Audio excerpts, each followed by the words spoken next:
Welcome to the analyze phase of Lean Six Sigma Green Belt, which is driven using Minitab.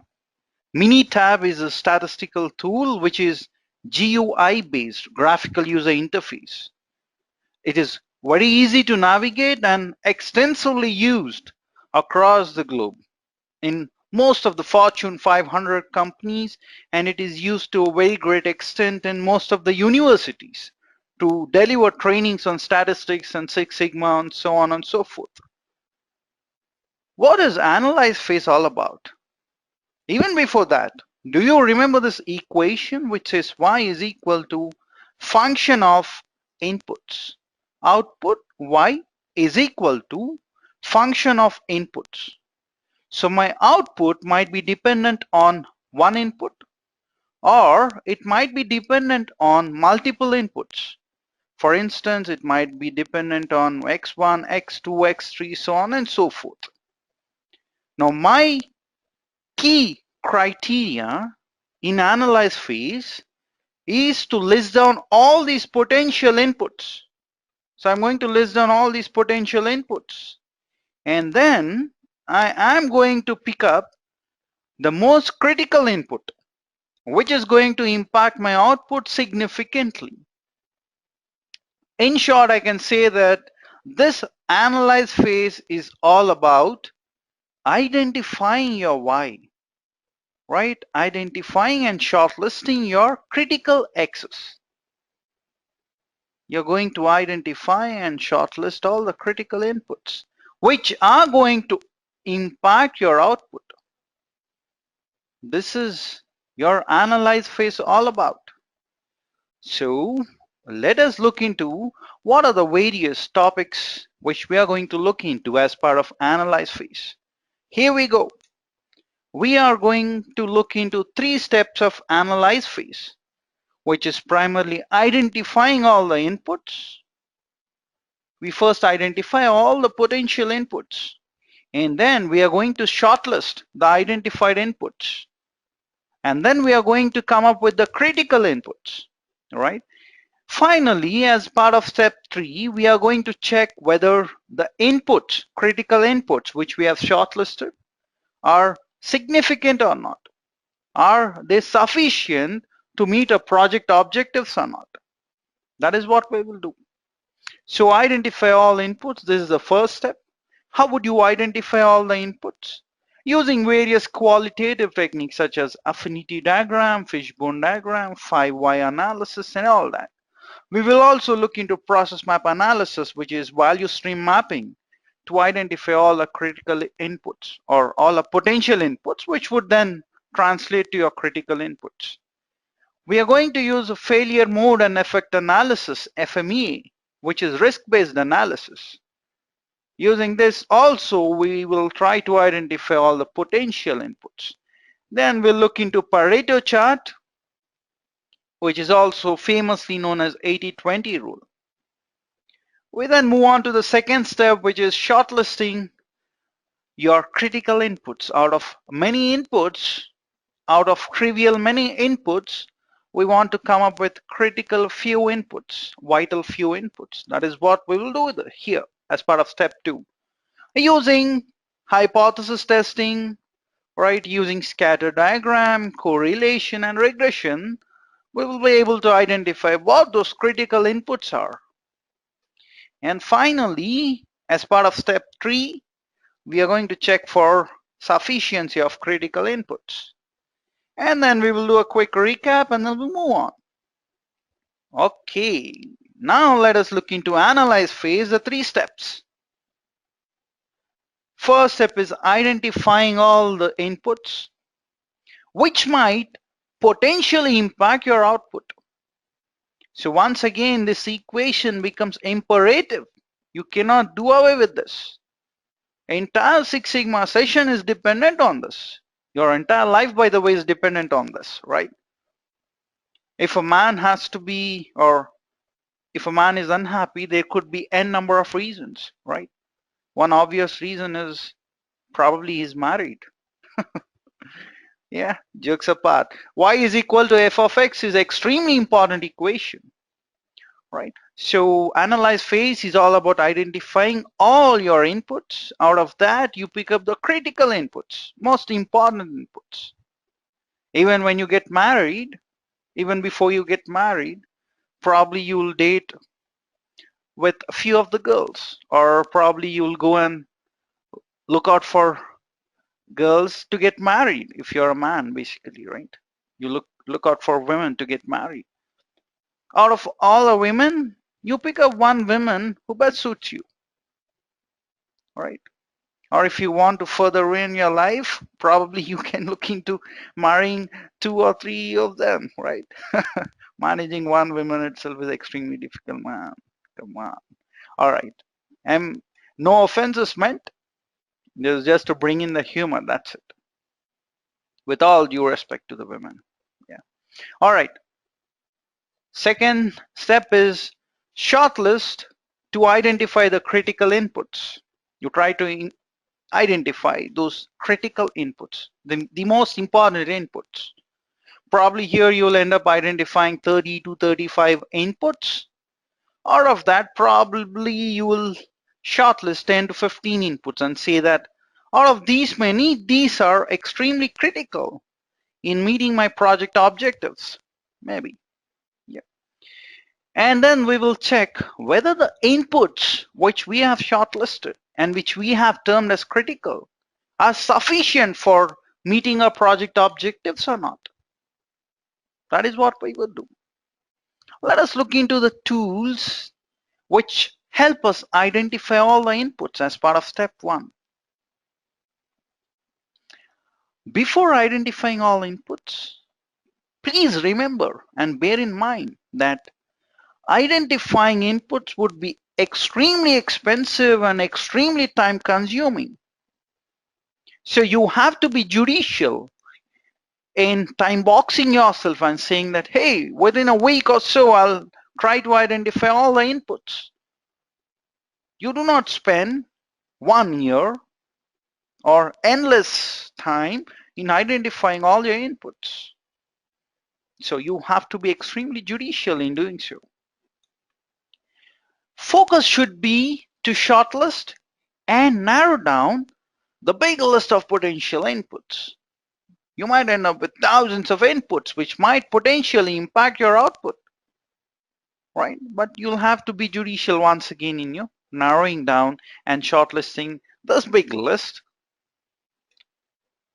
And third point, which you'll have to remember is take assistance from the cross-functional team to shortlist the inputs. Don't assume that your department or your function knows everything, or you as an individual know everything. Do not assume so, right? You'll end up identifying only those inputs which you feel are potentially impacting your output, right? If you're the only person doing that, or if you're doing this exercise with a team within your function or within your department, if you involve cross-functional team, probably they will say that, hey, do you know what? These are the bunch of inputs which are out of the scope of your department or function, which might also impact your output or project objective. So this is extremely important, right? You will have to involve your cross-functional team always. Here are a few of the tools and techniques which we use to identify all the inputs. We have qualitative tools, brainstorming, structured brainstorming, affinity diagram, and then fishbone diagram. We will also look into process map analysis. We will look into value-added, non-value-added analysis. We will then look into risk-based analysis, which is FMEA, failure mode and effects analysis. And then we have few of the graphical tools. Pareto diagram, which is also called as 80-20 rule. Box plot, we have already discussed about this. The 5 components will have the minimum value, the first quartile, interquartile range, third quartile, and the maximum value. Box plot also helps you identify the outliers. And then we have histogram, which is diagrammatical representation of a laundry list of items which we have. and you do some kind of binning, right? Which we have already discussed. And then we have scatter diagram. We are going to discuss about the scatter diagram in detail in this particular analyze phase. All right, let us get into some preliminaries of X's identifying all the inputs, right? So you have your key process output variable, which is nothing but your Y, and we know that it is a function of key process input variables, which is your X. I give something as an input. There is a process which happens. I'm giving 3 as an input. There's a process which says square this number. 3 square is 9, and that is my output. F of X or Y mean the same. Y is equal to F of X. Y or F of X are the same, is equal to. Okay. Key process input variable. What are the various sources from which you can identify your critical process input variables, and what are few of the terminologies within that? So this diagram here quickly explains us about that. It says that we have controllable inputs, right? X's are inputs that can be changed to see the effect of output. Sometimes these are called as knob variables. You can tweak it and see how it's going to impact your output. Operator has the ability to make changes within the process setup. And this is controllable inputs. I can control it. I can make the changes as and how required. Yeah, it's similar to your wife who controls you, right? All right. The second thing is noise inputs. Input variables or X's that impact the output variables but are difficult, impossible, or we choose not to control. Do you have any control on the temperature? Is the temperature 0 degrees Celsius or is the temperature 42 degrees Celsius? Do you have any control on that? Can you control it? Can you control the humidity? No. Can you control the kind of government regulations that come in? No, you cannot do that. These are the noise inputs. And then we have the critical inputs, X's that have been statistically shown to have major impact on the variability of the Y. That's the basic definition. You might have multiple inputs, but what are those inputs which are going to have significant impact on Y? Those are your critical inputs. And then this is another basic terminology which you should be aware of. Standard operating procedures. A standard procedure for running the process. An input variable X having a written procedure documented to assess the operator. What are the setup instructions? If I want to set up a new machine, what are the new setup instructions? If I want to change something, if I want people to work in different shifts, right? What is the shift roster going to look like? These are the few of the key terminologies which you should be aware of. All right, let us move on. Qualitative analysis. First thing is brainstorming. Brainstorming is nothing but collecting multiple ideas from a group of members. You bring in You bring in group of members into a room and then you ask them on what are the inputs which might potentially impact your output, right? You ask them what are those X's, and then everyone is going to give you some inputs about what is going to impact the output, right? You simply write down all the inputs. One extremely important thing to remember here is do not ever criticize anyone's ideas. The moment you criticize any one person's idea, the other people would not open up. The other people would be feeling that you're going to shame them before the rest of the folks if they open up. So do not criticize anyone's ideas. However stupid the idea might be, you will have to take it and consume it. Right? So at least you record it for the future purpose. And those might be the most smart ideas, the most disruptive ideas, right? Emerge from these kind of foolish ideas which we initially feel, right? All right. So this is one way of collecting ideas. But all the people might not open up.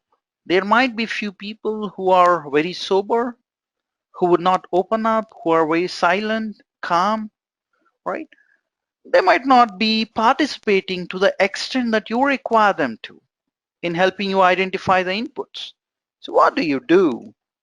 There is a technique. You can probably use structured brainstorming. And this is a variant of the brainstorming technique. You can probably use a round robin. That means if I have people sitting around the table, I'll ask each and every person to give me at least one input in the round robin fashion. And the moment I complete n number of rounds of discussion, people might say that, do you know what, I'm exhausted with the inputs. I cannot give you any more inputs. And that is when I open up the discussion for the entire forum, right? And during the due course of this, if person one gives you some input, person two says, do you know what? I really don't know. Then you move on to person three, person four, and all that. While this person, while these people speak, there might be new ideas which this person might have thought about. So during the second round, probably he'll come up with some input by listening to the other folks. So you build on each other's ideas also as part of this. Another structured brainstorming technique is Delphi technique. Think about this. I have three people, and all three are extremely intelligent folks. Person A, person B, and I have person C, right? All three people are extremely intelligent. Superb folks. I cannot do my project without these folks. Now, if I call all these three folks into a single discussion, single forum, then the moment person A throws an idea, person B and person C would be quick to criticize this. If person B comes up with another interesting idea, person A and C would be quick to criticize this. On similar fashion, if person C comes up with an idea, the other two folks will try to criticize this idea. Why does this happen? This happens because everyone is an expert. Everyone feels he or she is extremely important, and their ideas are extremely relevant for you. That is what they assume. And hence, these kind of conflicts arise. How do you get rid of these ideas? What you do is, you walk up to person A, you say that, hey, do you know what? I want some help from you in identifying the inputs, which might impact my output. Person A will give you a list. Fine. You'll walk up to person B and ask him the same thing on inputs which might impact your output. In similar fashion, you go up to person C and say, hey, do you know what? I need help in identifying the inputs, potential inputs which might impact my output. All three are going to give you some inputs. Now what you do is, by keeping their names anonymous, you do one small exercise here. What you do is, you take person A's inputs, which he has given to you, pass it on to person B and say, hey, here are the list of inputs which I think will impact my output. Can you please review this for me? But person A name would not be mentioned in the sheet which you're giving to person B. So you're keeping the details of person A anonymous while you give the inputs which are identified by this person to person B. And person B might have given you a list of inputs, right? Which might impact your output. You'll take that particular sheet and give it to person C and say, hey, help me review these inputs which might impact my output. Person B name would not be mentioned in this. You're keeping the details of person B anonymous and you give it to this person for review. Person C also might give you few inputs. Those details you pass on to person A and have him review those. So you conduct 2 or 3 such rounds, and the moment you feel that there are no major changes, right? After second or third round, your person B or A or C might say, hey, there are no major changes to this. So that is when you stop it. So you're getting the consensus of the experts without getting into the conflicts. And that is structured brainstorming all about. There are a few more variants like moderator, probing, de bono six-hat thinking, and all these things would qualify to be structured brainstorming, right? De bono six-hat thinking, we would discuss about that in improve phase. So hold on until then. All right, let us move on and discuss about affinity diagram. What is affinity? What is the basic meaning of affinity? English meaning of affinity. Affinity means togetherness, closeness, relatedness, and all that, right? Affinity diagram means the same. It means organizing all the related ideas together based on some underlying similarity. There would be some underlying logic. For instance, when you have brainstormed, probably you have identified these many ideas or inputs which might impact your output. Out of these many, probably these many are related to quality, few are related to service, few are related to delivery, and few are related to price. You segregate them and you bucket them. You organize the related ideas together. Think about your cards, rummy game, right? So all the twos together, all the sevens together, 4, 5, 6 probably here, all tens together, right? You're grouping related things together. And that is what affinity diagram is all about, right? You have a large number of qualitative inputs here, which can be placed into categories quickly. And ideas generated from brainstorming, you'll most often than not have a huge list of inputs once you brainstorm. And you categorize them using your affinity diagram.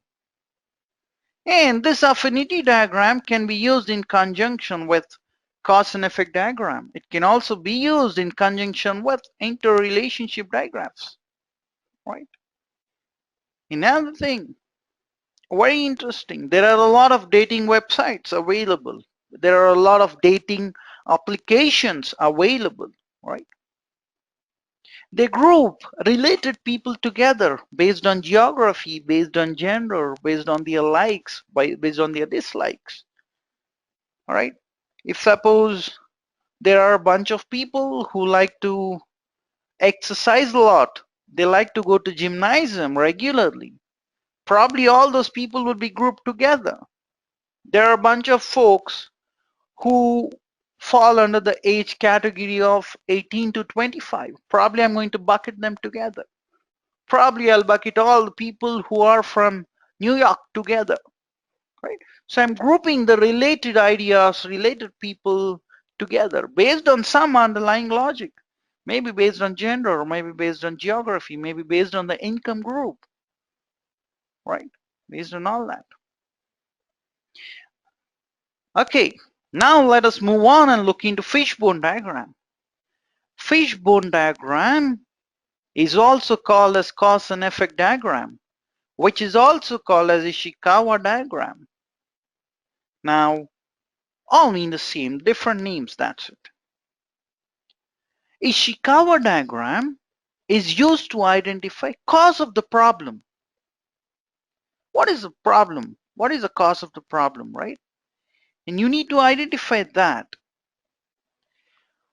We perform this to identify the root causes. Various inputs which might impact my output. Yeah, this is going to help me identify. We'll look into an example in the next slide. Normally, you combine this with 5 why techniques, right, to arrive at the root cause. And our focus should be on identifying the root cause and addressing this root cause.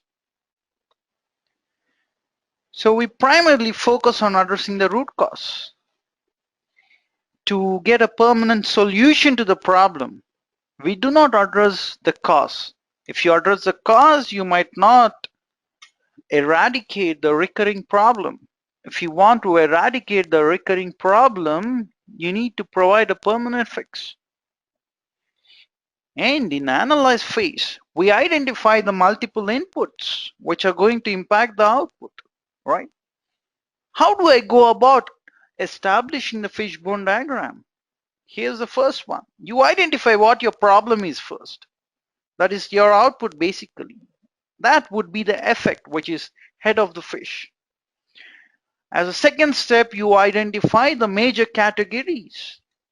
You use either 5M technique or you use 7Ps or the 5Ss as a reference basically. And the third thing is identify the potential causes. And the causes would be the bones of the fish. And these causes are nothing but your inputs. And that is your objective of the analyze phase. Is it not? Right? So let us look into the case study now. Here is the case study, right? Very obvious problem statement or effect, by the way. Most married men are unhappy, right?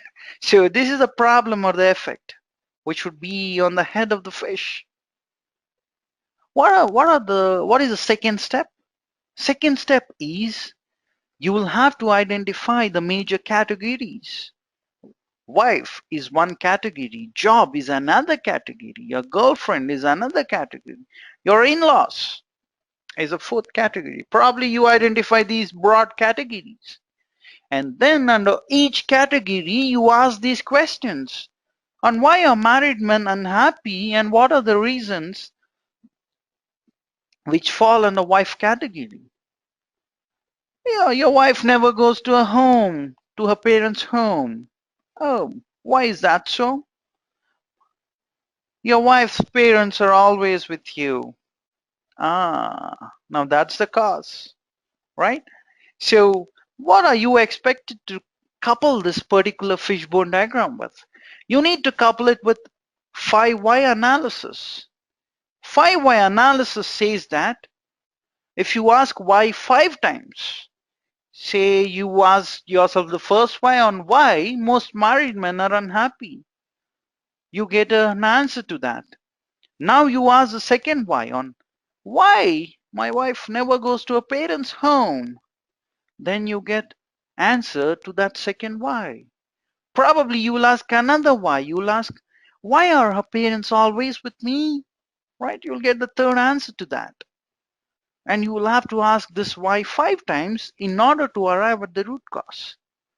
But most often than not, you know, or my bad, not most often than not, it's seldom you arrive at the root cause by asking the second why or the third why or the fourth why. You get to the root cause only if you ask 5 whys in most cases, right? And your focus is all about identifying those root causes and addressing them.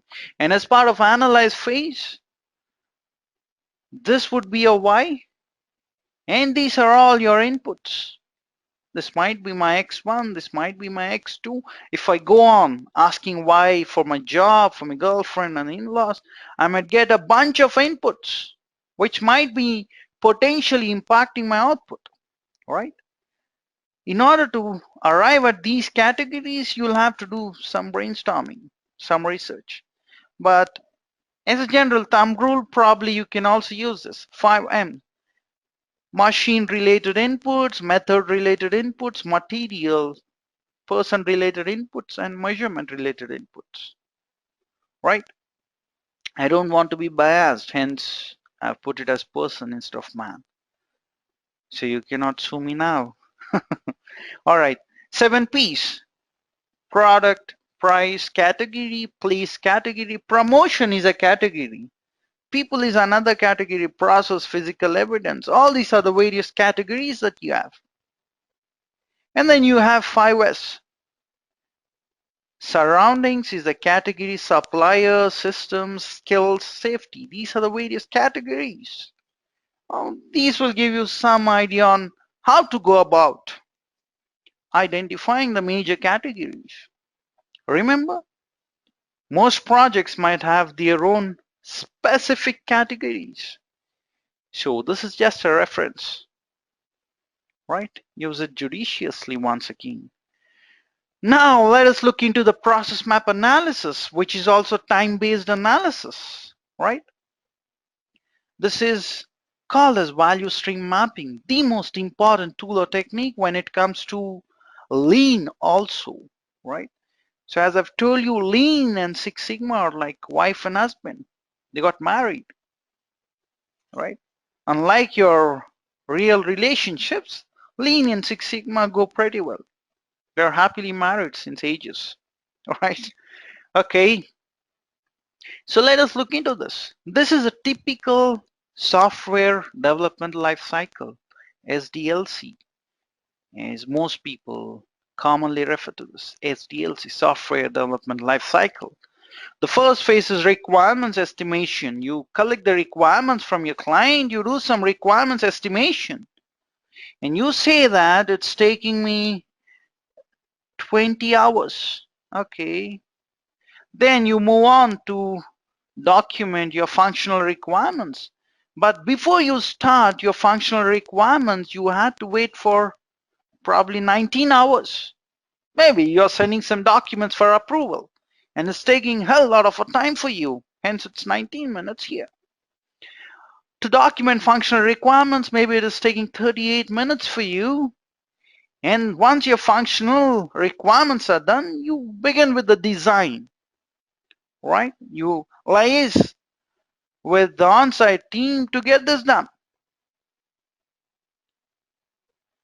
You can consider these as hours or days or minutes.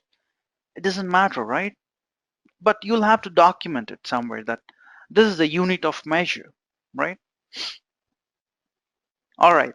So design phase, you're saying it's taking 25 days, but you're also saying that there is a wait time of 27 days after the stop of or after closing my functional requirements to starting my design phase. I'm sitting idle for 27 days. Alarming, isn't it? Then you start your coding phase. Your coding phase alone takes 29 days. However, from your design to coding, you're waiting for another 27 days. Right? This is also alarming, more or less. After your coding, you'll have to come up with your test plan and test case, which is going to take 22 days. That's fine, but you had to wait for extremely high number of days. 36 days is your wait time. Ah, very interesting, isn't it? Once you have your test plan and test case ready, you're going to start your testing, which would take another 22 days, or my bad. It's going to take probably 3 days. All right. But in order to start your testing after your test case is complete, you are waiting for 27 days.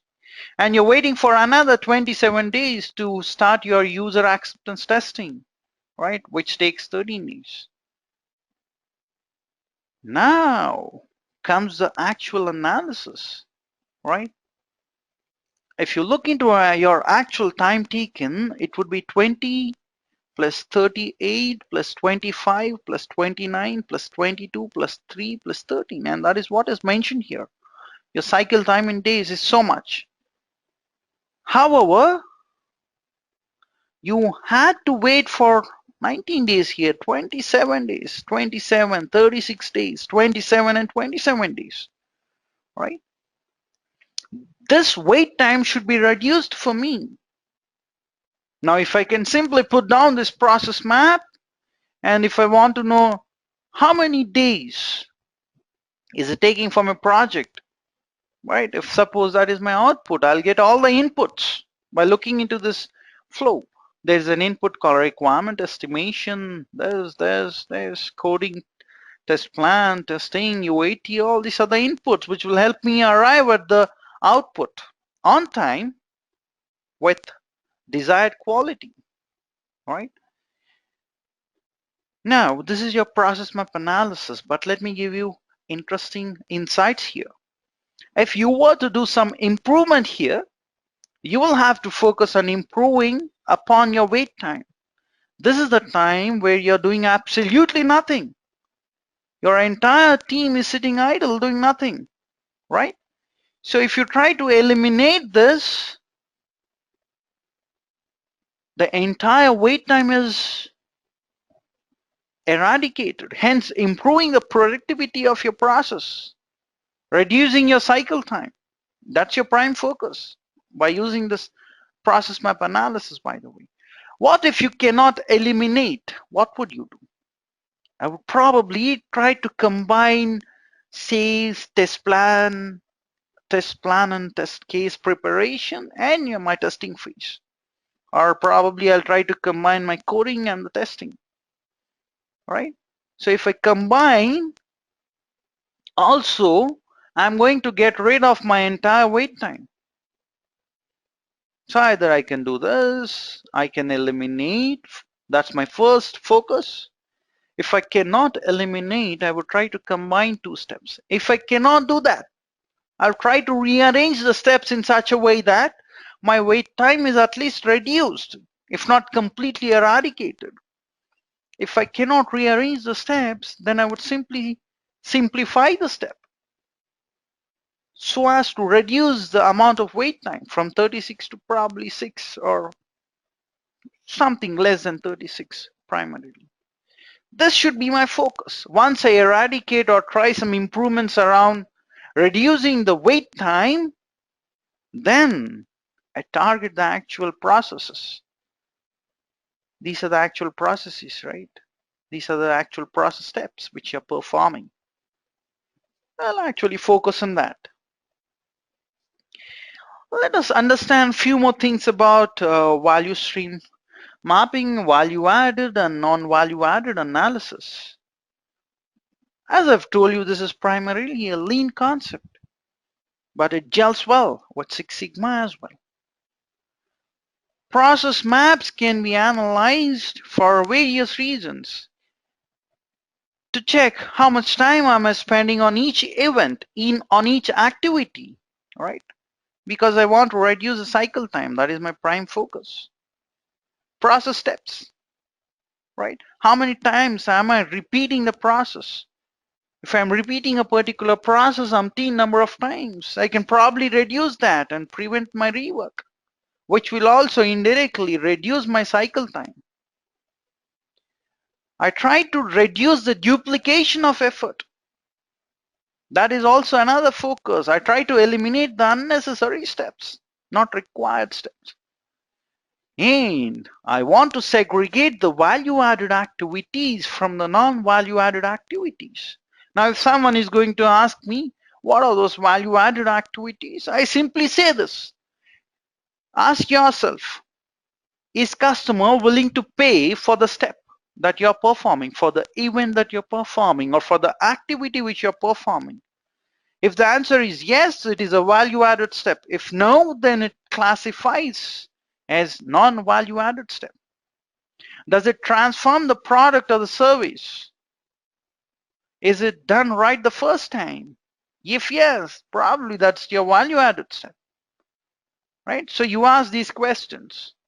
And non-value added steps are not essential to produce the output. They do not add any value to the output. You have two non-value added steps. One is essential and one is non-essential. Essential non-value added step is a step which is a non-value added step for which your customer is not willing to pay you, but you need to do that. Probably to satisfy your government regulations, probably to satisfy your audit norms and all that, right? Which is essential non-value added activity. And the last thing is non-essential non-value added activity. You have to come down heavy on this particular non-essential non-value added activity and apply this ECRS. First try to eliminate the step, or try to combine the two steps, or try to rearrange the steps, or try to simplify the steps, right? And try to eradicate or reduce the negative impact of non-essential non-value added step. And this value stream mapping which we have just seen, or VA/NVA analysis as it is famously called, eliminates the 7 wastes of the process. What are the 7 wastes in a process? I would say transportation, inventory, motion, waiting for some goods, overproduction will lead to inventory cost, overprocessing, defects. All these are the 7 wastes of the process. You can get rid of these processes or these 7 wastes from the process by implementing your value stream mapping, which will help you identify your value added and non-value added activities. If you're finding it difficult to remember these 7 ways, here is my acronym, TIMWOOD. TIMWOOD. T stands for transportation, I stands for inventory, M stands for motion, W for waiting, O for overproduction, O for overprocessing, and D for number of defects, right? This motion, people have come up with extremely sophisticated process improvements. Walmart, I believe, or any of your supermarket giant, what happens at the billing counter basically? Once you place your goods, products which you want to purchase, they're going to scan these and bill for these. And then the cashier would pick up a carry bag and hand it over to you. Or probably he'll put all the goods here in the carry bag and give it to you. Think about this. There was a simple improvement that was done recently. This cashier, or let me draw it properly to explain you. Suppose this was a lane, right? And the customers are coming through this to the cash counter. And your cashier, she's standing here, assume, with a computer here, right? And then she does all the billing for you once you put your goods here. This lady had to turn back, take the shopping bag, and put the goods in that and give it to you. Always she was turning this side, picking up this bag and handing it over to you. Each time she moves this side or bends to take this particular bag and hand it over to you, it's a waste of time for me, right? So they have instead brought this to this side so that it's easy for customers to quickly pick the bag and move on. It saved a lot of time for them, right? Unnecessary motions. Though it might sound trivial, it is going to save you significant amount. All right. Now let us look into risk-based analysis. Risk analysis, right? Failure mode effect analysis, effects and analysis. We are going to look into all that now. But first, let us get into the preliminaries once again. Even before we get started with what is a risk, here is my question to you guys. What is the difference between risk and an issue? Risk and an issue. What is the difference between these two?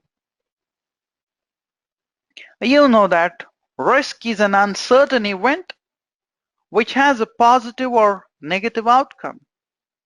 And risk is always going to happen in the future. There is an element of uncertainty attached to each and every risk. If I say that this is your present now, risks would always happen in future.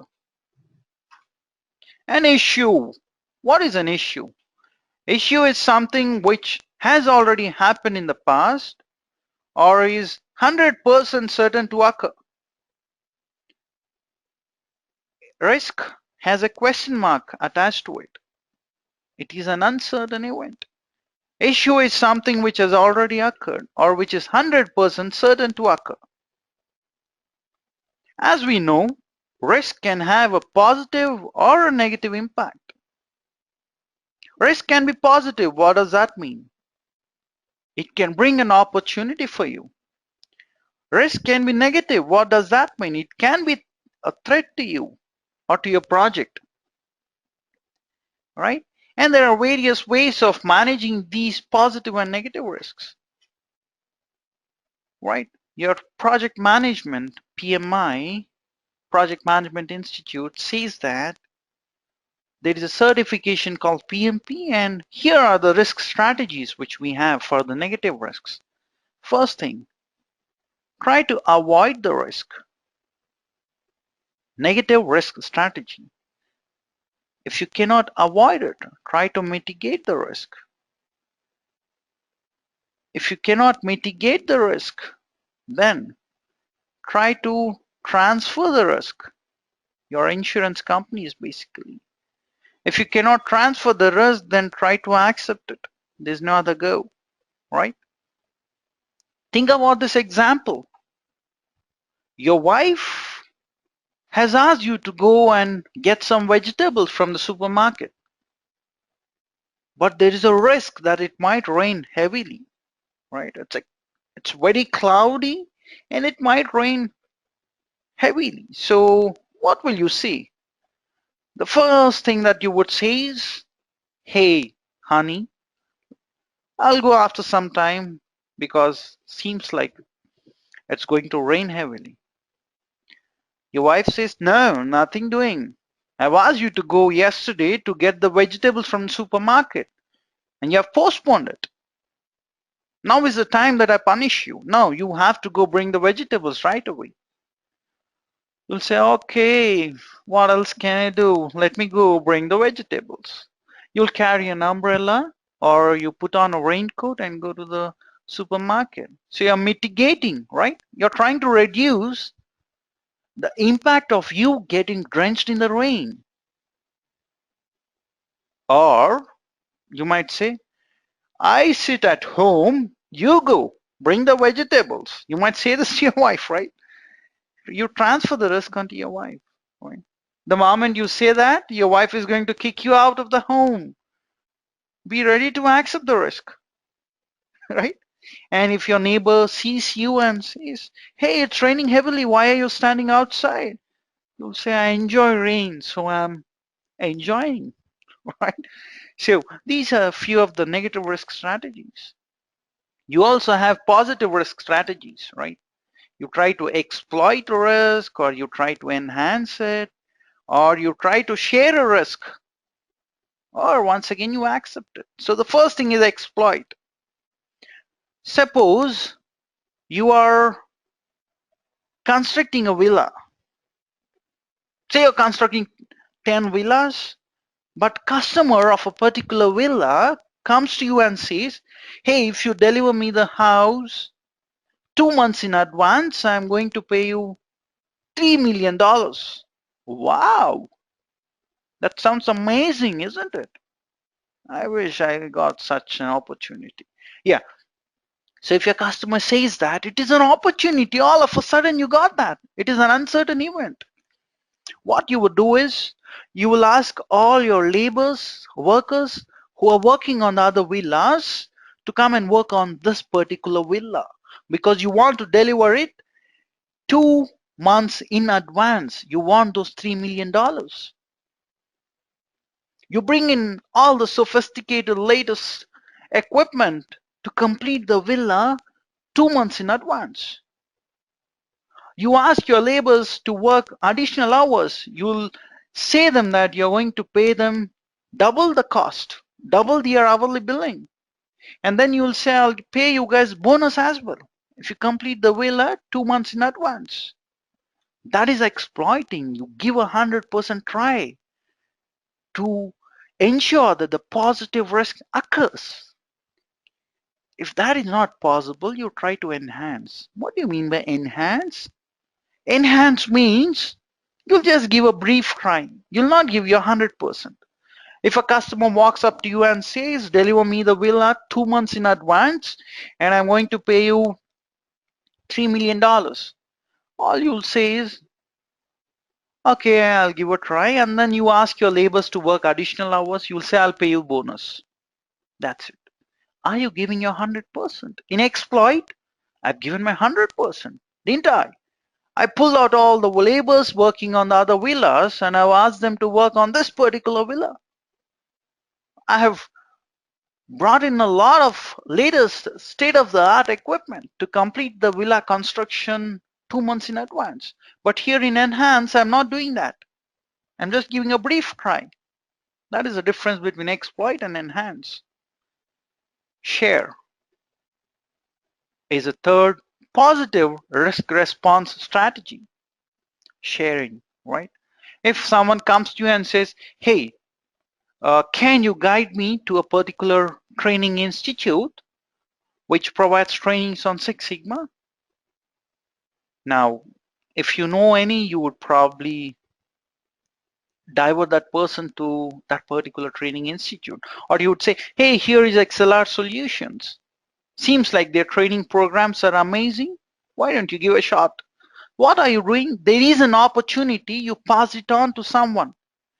And then probably you will say that, hey, XLR, I have referred a person to you. What is in it for me now? We can get into a what is in it for you, right? Probably we can get into a referral bonus, or we can say that, hey, you take 20% of the training fee and I'm going to take 80%, right? You're sharing the opportunity with someone. And the last thing is accept. As and how it happens, I'm going to accept it.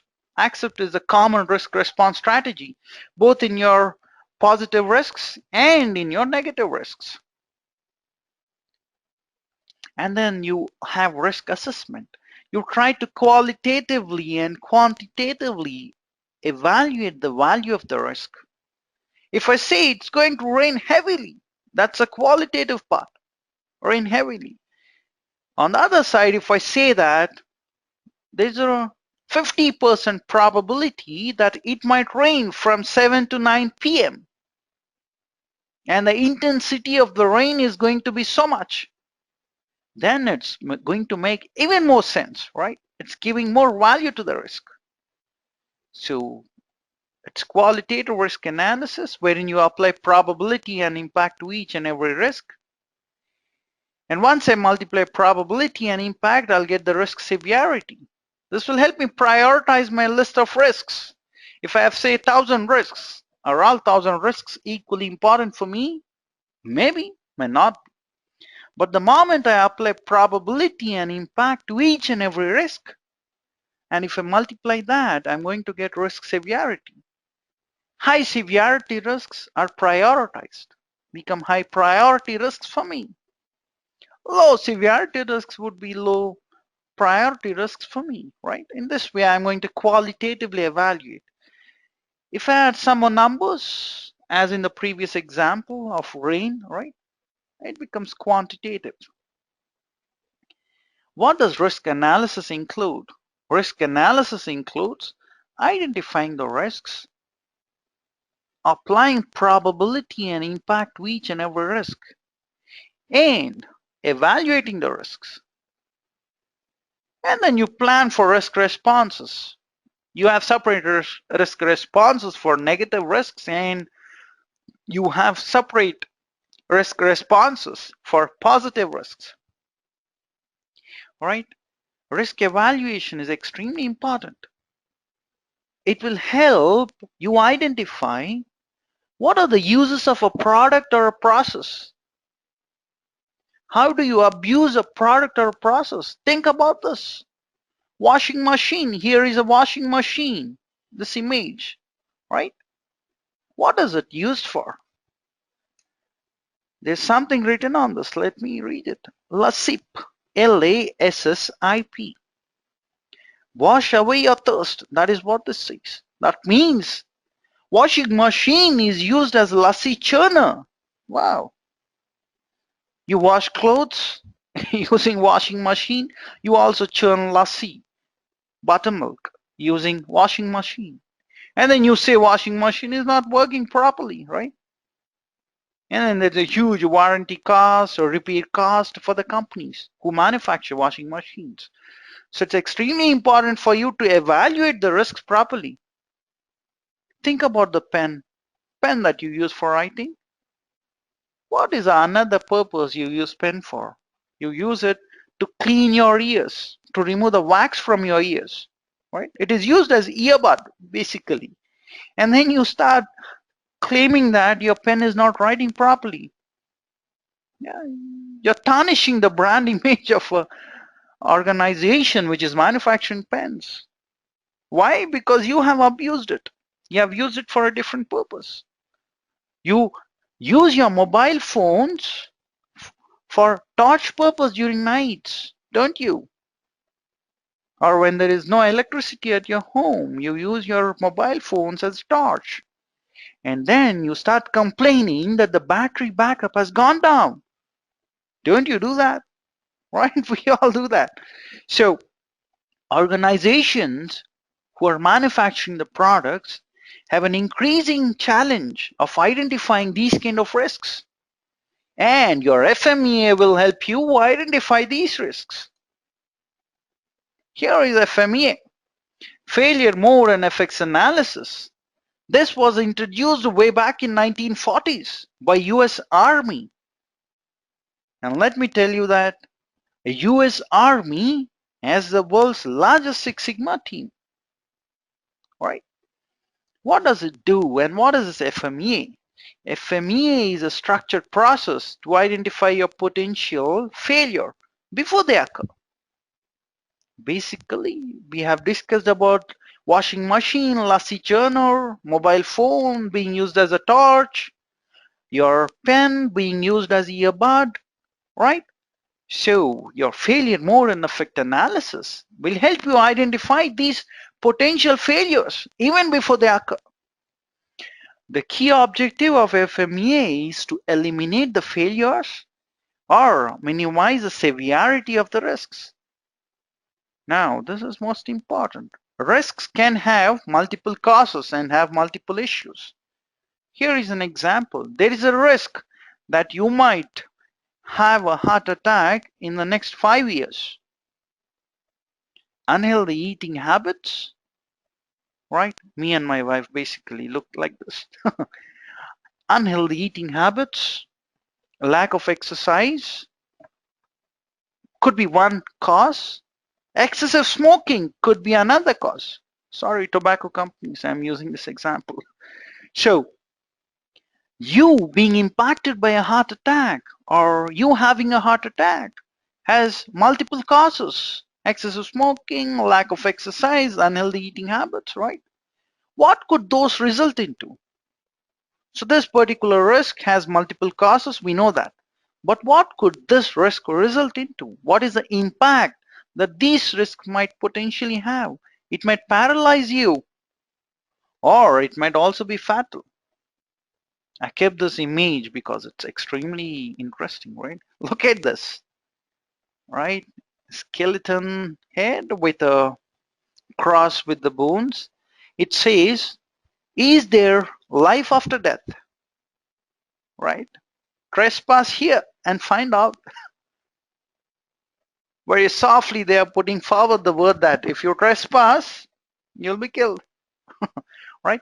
So, going back to our discussion, This is the risk which has multiple causes. It can also have multiple impacts. This is extremely important. For a product to go wrong or for a process to go wrong, there could be multiple causes. You need to identify all those and then try to address those to eliminate the failures or minimize the severity of those risks, right? We have multiple FMEAs. You have FMEA design phase, you have FMEA process, you have FMEA service, you also have FMEA support and all that. In the next slide, next subsequent slides, we will look into the FMEA template. And that template is just one format. There are 6 to 7 different formats in which you can record the risks using this technique FMEA. So do not argue with anyone saying that, hey, this is the format which I've learned, right? And you are using a different format for FMEA, which is wrong. Do not argue in that way. Because there are 6 to 7 formats. The person might be using a different format. We don't know. And by the way, FMEA is also used by NASA, right? National Aeronautics and Space Administration. It's used even by NASA, by the way. All right, let us move on. What is a failure mode? We know that there could be multiple failure modes or multiple causes, right?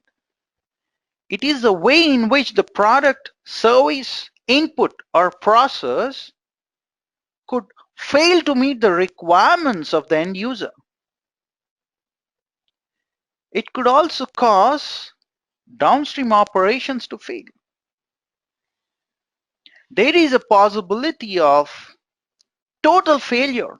Your entire product might fail, or your entire process might fail, or few steps of the process might fail. Few features of your product may not work, or the features might not work as intended. It might work in a different way. We don't know. So these are a few of the possibilities that we have, right? If there are more than one failure which occur in tandem, then the result will be catastrophic, right? Extremely catastrophic. Your earthquakes, think about this. If you have series of earthquakes, right? Aftermath effect, right? Then the result would be extremely catastrophic. So if there are multiple failures which occur in tandem, then the result is going to be catastrophic, and this most often than not results into total failure of your entire product or of your entire process. Then we have cause and effect analysis, right? There would be a cause which we have discussed. There also could be multiple causes for your failure mode. And once something fails, it can have an effect. And it can also have multiple effects. Effects are usually events that occur downstream that affect internal or external customers. Then we have root causes, which are the most basic causes within process owner's control. Those would be within the control of the process owner. Causes and root causes are in the background. They are an input resulting in an effect. Failures are what transform a cause to an effect. Yes, there is a cause, right? This failure is transforming this particular cause into an effect. They are often unobservable. That makes it even more tricky, even more difficult, right? In general, the level of severity, occurrence, and detection of each event in the FMEA are ranked from 1 to 10 in the scale of 1 to 10. What does the scale 1 to 10 mean? How do I infer 1 for severity, 1 for occurrence, and 1 for detection? How do I infer what does 10 mean for severity, what does 10 mean for occurrence, and what does 10 mean for detection, right? All these things are discussed in the subsequent sections. Hold on until then to your horses, right? Here is process FMEA template. This particular template is based on AIAG, Automotive Industry Action Group, 4th edition. Yeah. It has various sections, it has a function, it has a potential failure mode, it has potential effects or failure basically. What is the severity? What are the potential causes of failure, occurrence? What are the current controls that you have to prevent this failure from happening? Or what are the controls for detecting these failures? And then you have the detection.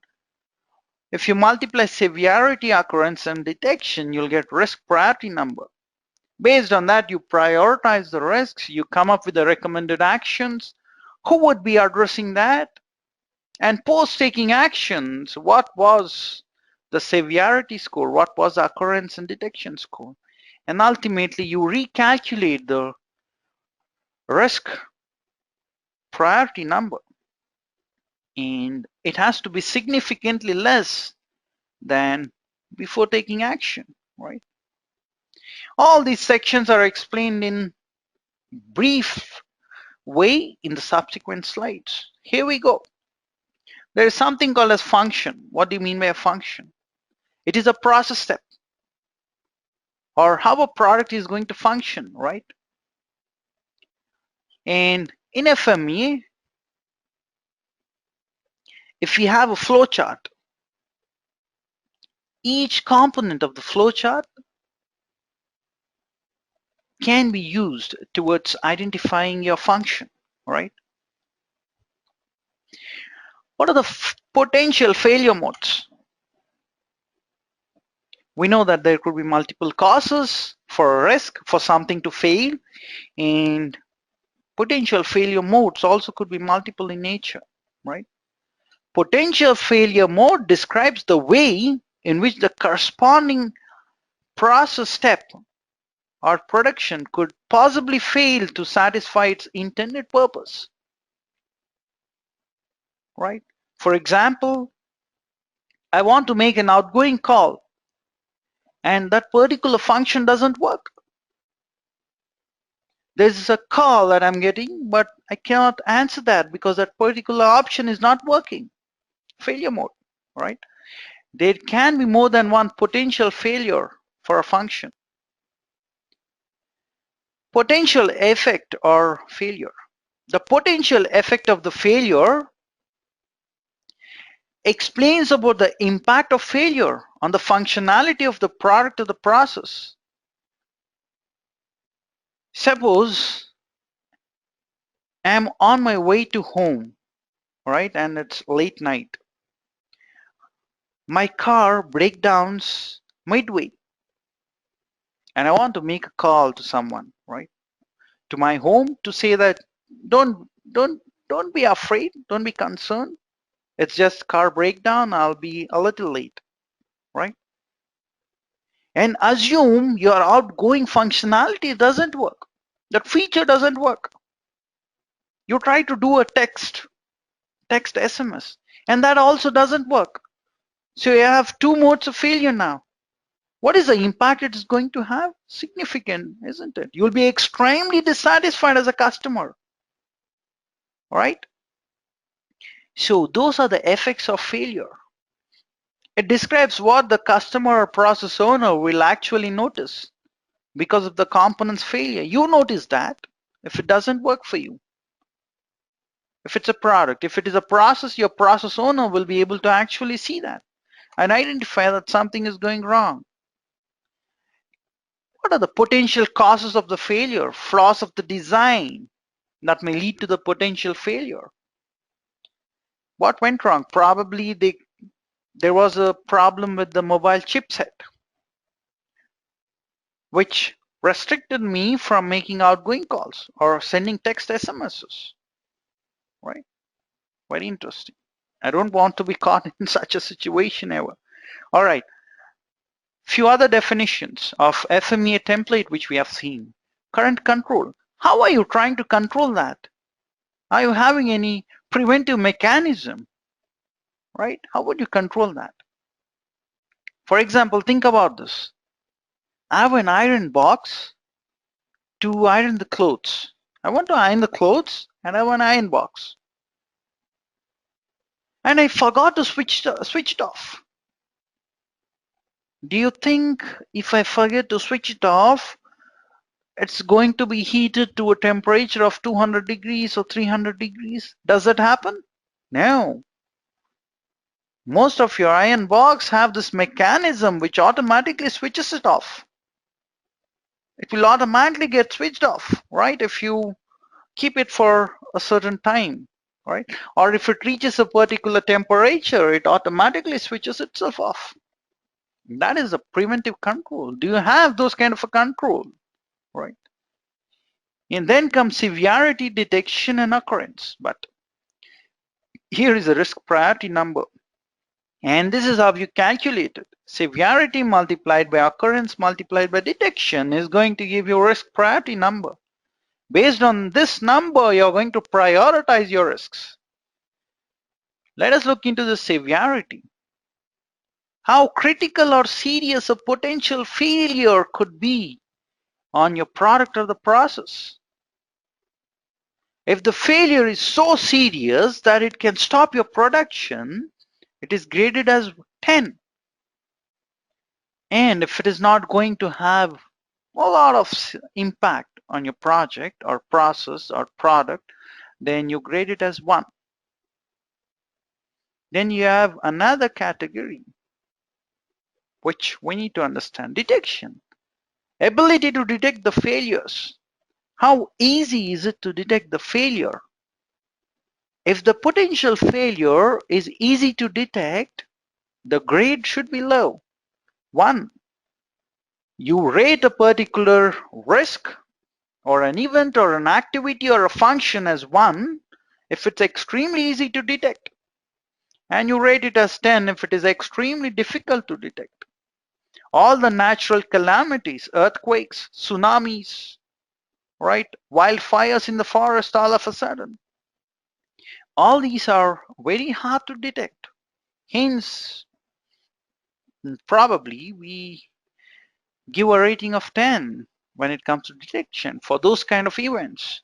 Then comes occurrence. How often does this failure occur? The likelihood of an occurrence is expressed in a ranking of 1 to 10, 1 for rare occurrence. All your natural calamities, they might be extremely difficult to identify, and they are also very rare, right? 10 for often activities. How often does your wife shout at you? Very often. So you rate it as 10. Can you detect your wife shouting at you? Yes, almost always. So it's 1. Extremely easy, right? So jokes apart, 1 for rare event and 10 for most often occurring events. Here is the definition or the various definitions of the various ratings which we have. We have already discussed that if severity is given as 1, it has no effect, no discernible effect, or slight inconvenience caused to operator or to the operation process, or there's no effect absolutely, right? From there it moves on, and if I'm going to rate something as 10, it is hazardous without warning, right? It might endanger the operator, machine, or assembly without a warning. 9 means at least there is a warning. There is a warning symbol for me, right?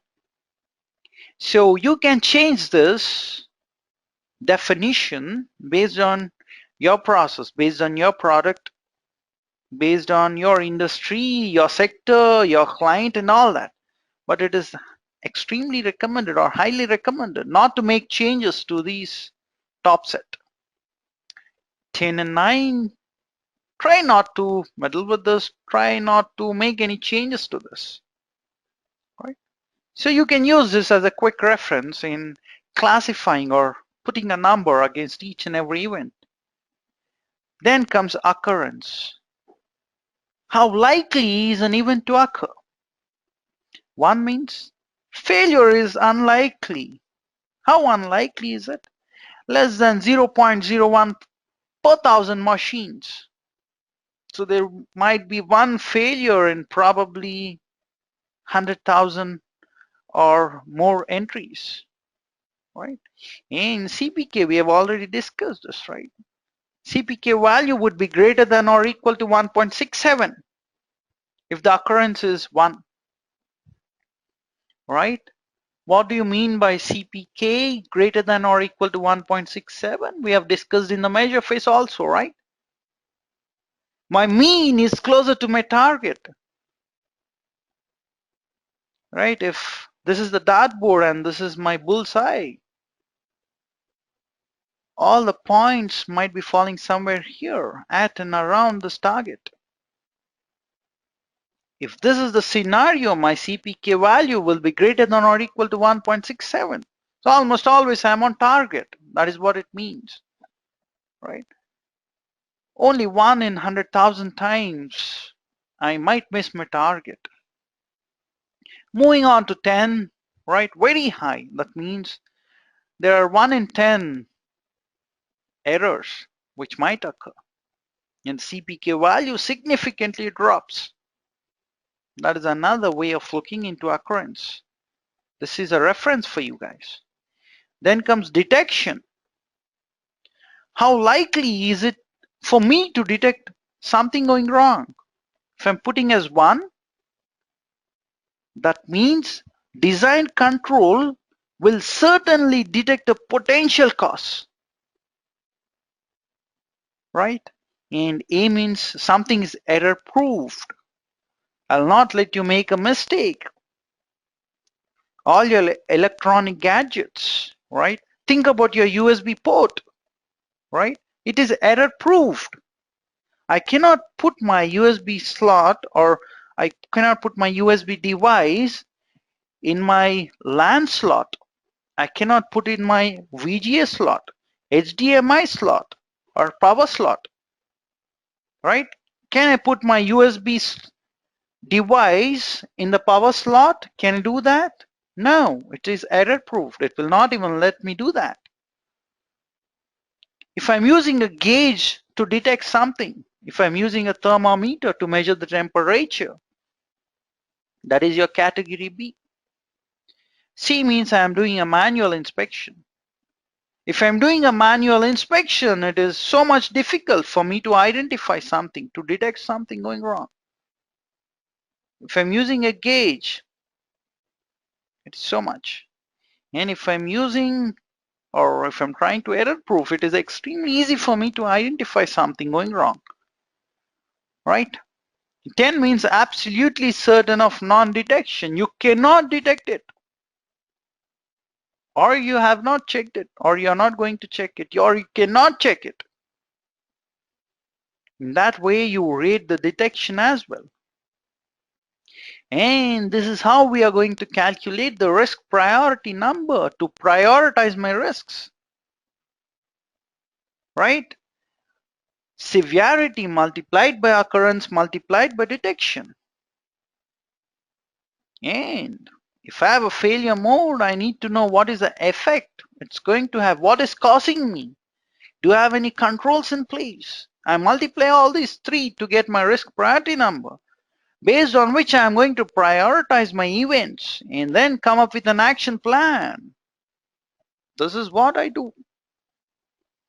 Let us look into a quick case study. Reduction in risk priority numbers. I have severity, I have occurrence, and I have detection, right? I need to reduce, right? How can I do that? Severity. This number cannot usually be changed, right? Only if you change the design or process, only then probably I can reduce the severity ranking, right? Look into occurrence. Design process revisions or preventive controls can reduce occurrence rating. Detection, how can you reduce that? This number can be reduced by instituting a good detection technique, probably a good inspection process or a testing or a visual control. will help me detect the problem easily, right? Here is a case study. Now, can you help me order the importance of addressing these process steps to reduce the overall risk? All have the same risk priority number. What are you going to prioritize first? Would it be A, B, or C, or D?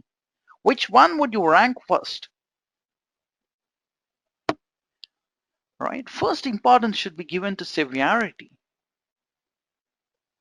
Right? You will say that severity 10 means it's going to have significant impact. It is going to be disastrous. And this disastrous event is going to occur 8 times, or it's going to occur most number of times, though it's rare to detect. This is how you prioritize. It's going to occur. Something which is going to be deadly is going to occur most often. So probably, if you ask me, I would rate B is number 1 priority for me, followed by D because it has high severity. And then I would move on to A because A and B both have, A and C by the way, both have the same severity, but this is occurring most number of times. So probably I will say it will be B followed by D, followed by A and then C. This is the order in which I'm going to prioritize these events or risks. Okay, now we will move on and discuss a different concept, which is Pareto chart. It is a visual tool used to identify which problems are most significant. If you look into this Pareto chart, hard disk is supposedly causing most number of problems for me, followed by PCB, circuit board, followed by printer, then the CD-ROM and the keyboard. But do I need to focus on all of these things? No. Pareto chart says often we use 80-20 rule. 80% of the problems occur because of 20% of the causes. So my hard disk and PCB both put together probably is having 80% of the problems. So if I address these two issues, I'll address 80% of the problems. I can either represent in this way or I can represent in this way. Doesn't matter. Right? So Pareto chart focuses on area where we can have the greatest financial impact in the least amount of time or with the fewest resources. Spend less time, spend fewer resources, give me the maximum benefits. What would you do? You would end up using Pareto chart. Okay, now how do I construct a Pareto chart, by the way? This is how you do. You identify what is your critical to quality or what is your critical to output. Why? For data collection. Select what would the broad categories be to be explored. Sort the data into those specific categories. Graph with the bars which are ordered in decreasing frequency, beginning from left.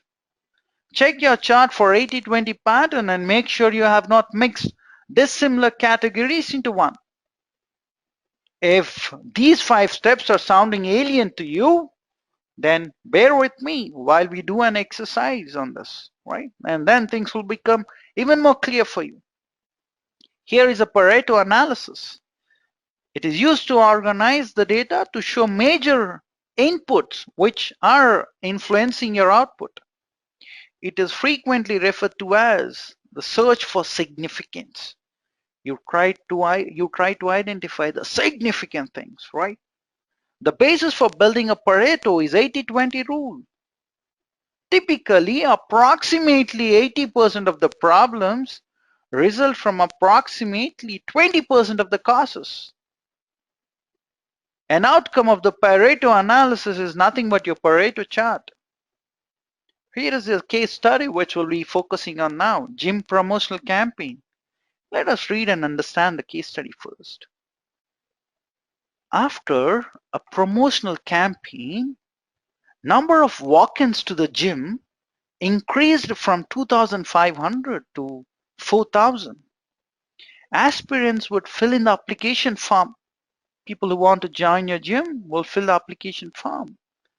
They would usually have 10% incomplete applications, but because of the promotional campaign, because of the increase in the number of applications, they have seen that the percentage of incomplete applications have increased to 20% from 10%.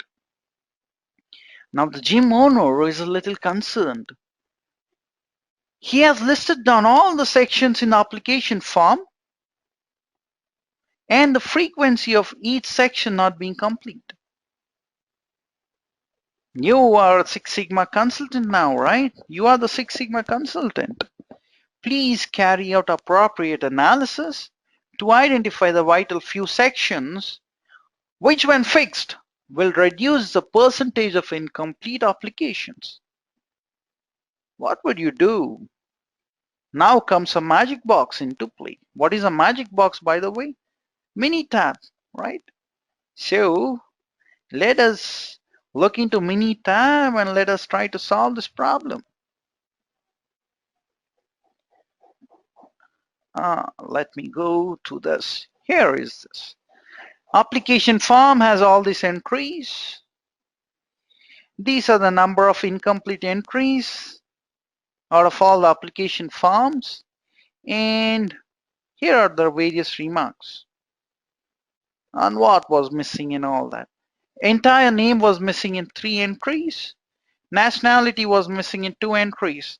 Date of birth, people were entering their date and month, but they were not entering their year because maybe they do not want to disclose their age and tell to the world that they are old now.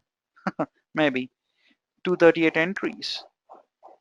Number of children, only one application form had that missing entry. So on and so forth, right? Mobile number, the 132 people did not mention their mobile numbers.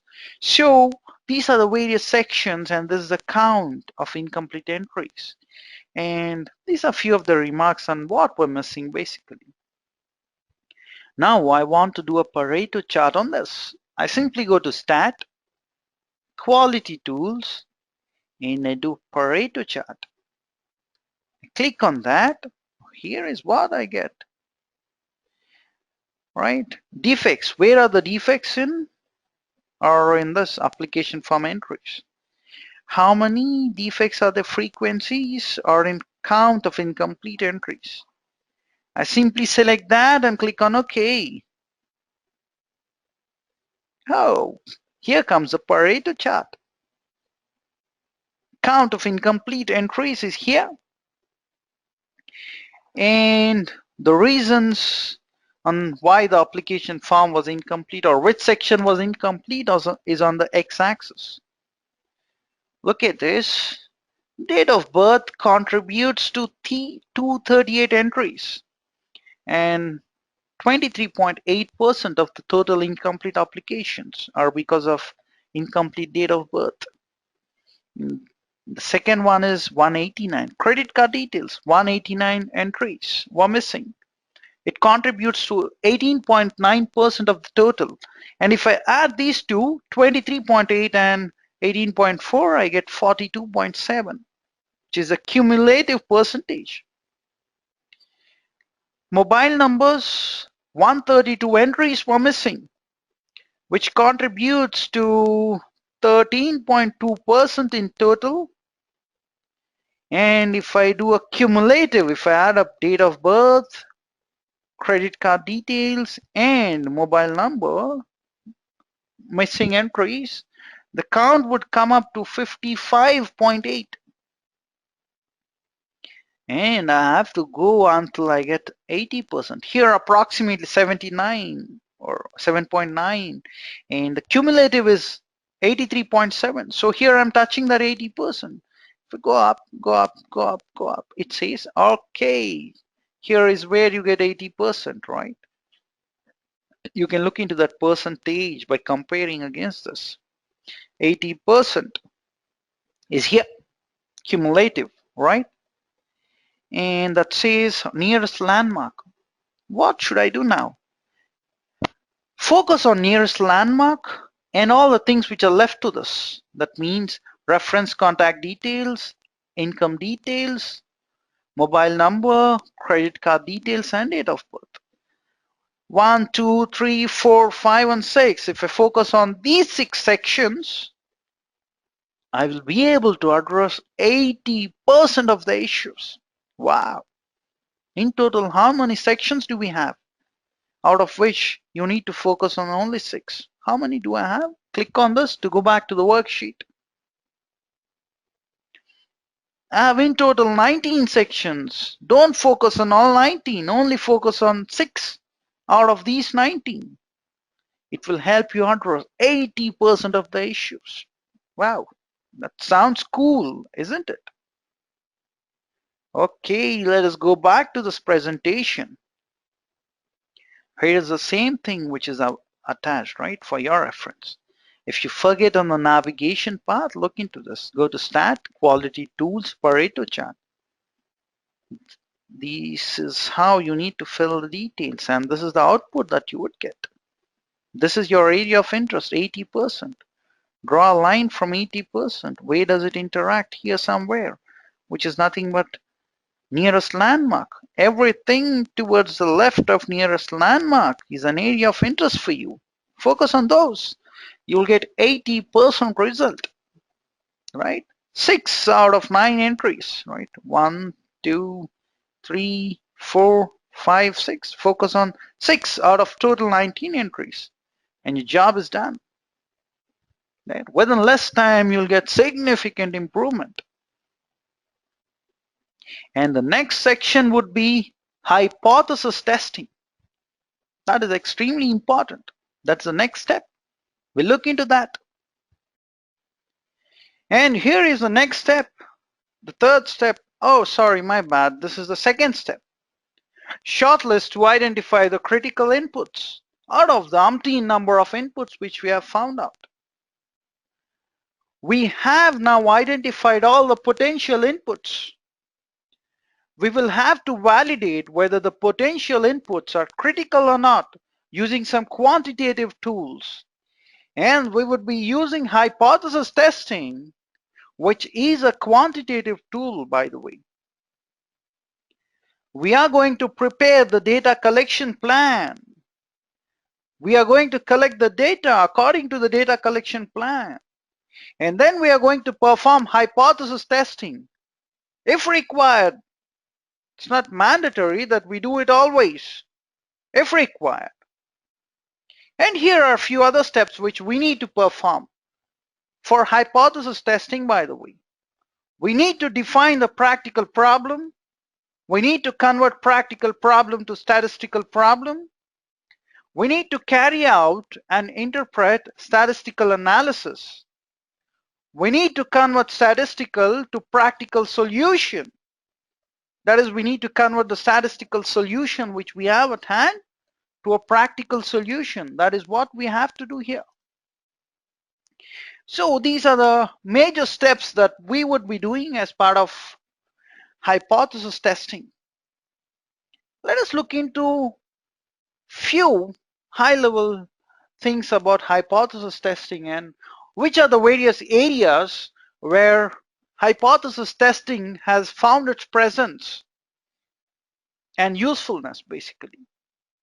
So the first thing is we need to come up with a business problem. What is the problem which I am facing? Right?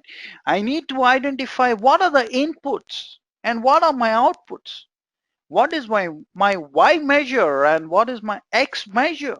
I need to find out that as part of mathematical case. I need to come up with a mathematical inference. I need to use the actual test, hypothesis test to do that. I would be using Minitab to draw this mathematical inference because calculating it manually is extremely cumbersome.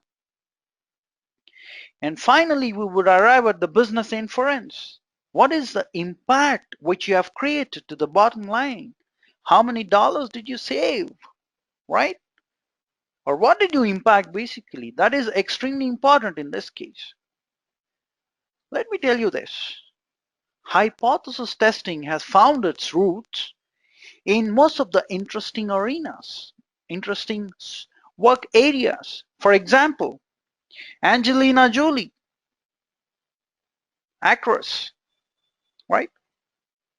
She got her double breast mastectomy done. That is removal of her breast organ because mathematicians and statisticians have proven using hypothesis testing that probably sometime as in how she grows old, she would be getting breast cancer, right? And based on that decision, she is the first celebrity who has taken an action with respect to her health. It has also found its roots deep inside the legal system. Lawyer, right? Judge. There was a judge who has convicted a nurse for X number of years behind the bars because supposedly under her supervision there were a lot of children who have died. Mathematicians once again pitched in and told that, hey, if you have imprisoned her, then there are here a bunch of hundreds of other nurses who should be imprisoned because of a similar case, right? Because of that similar reason.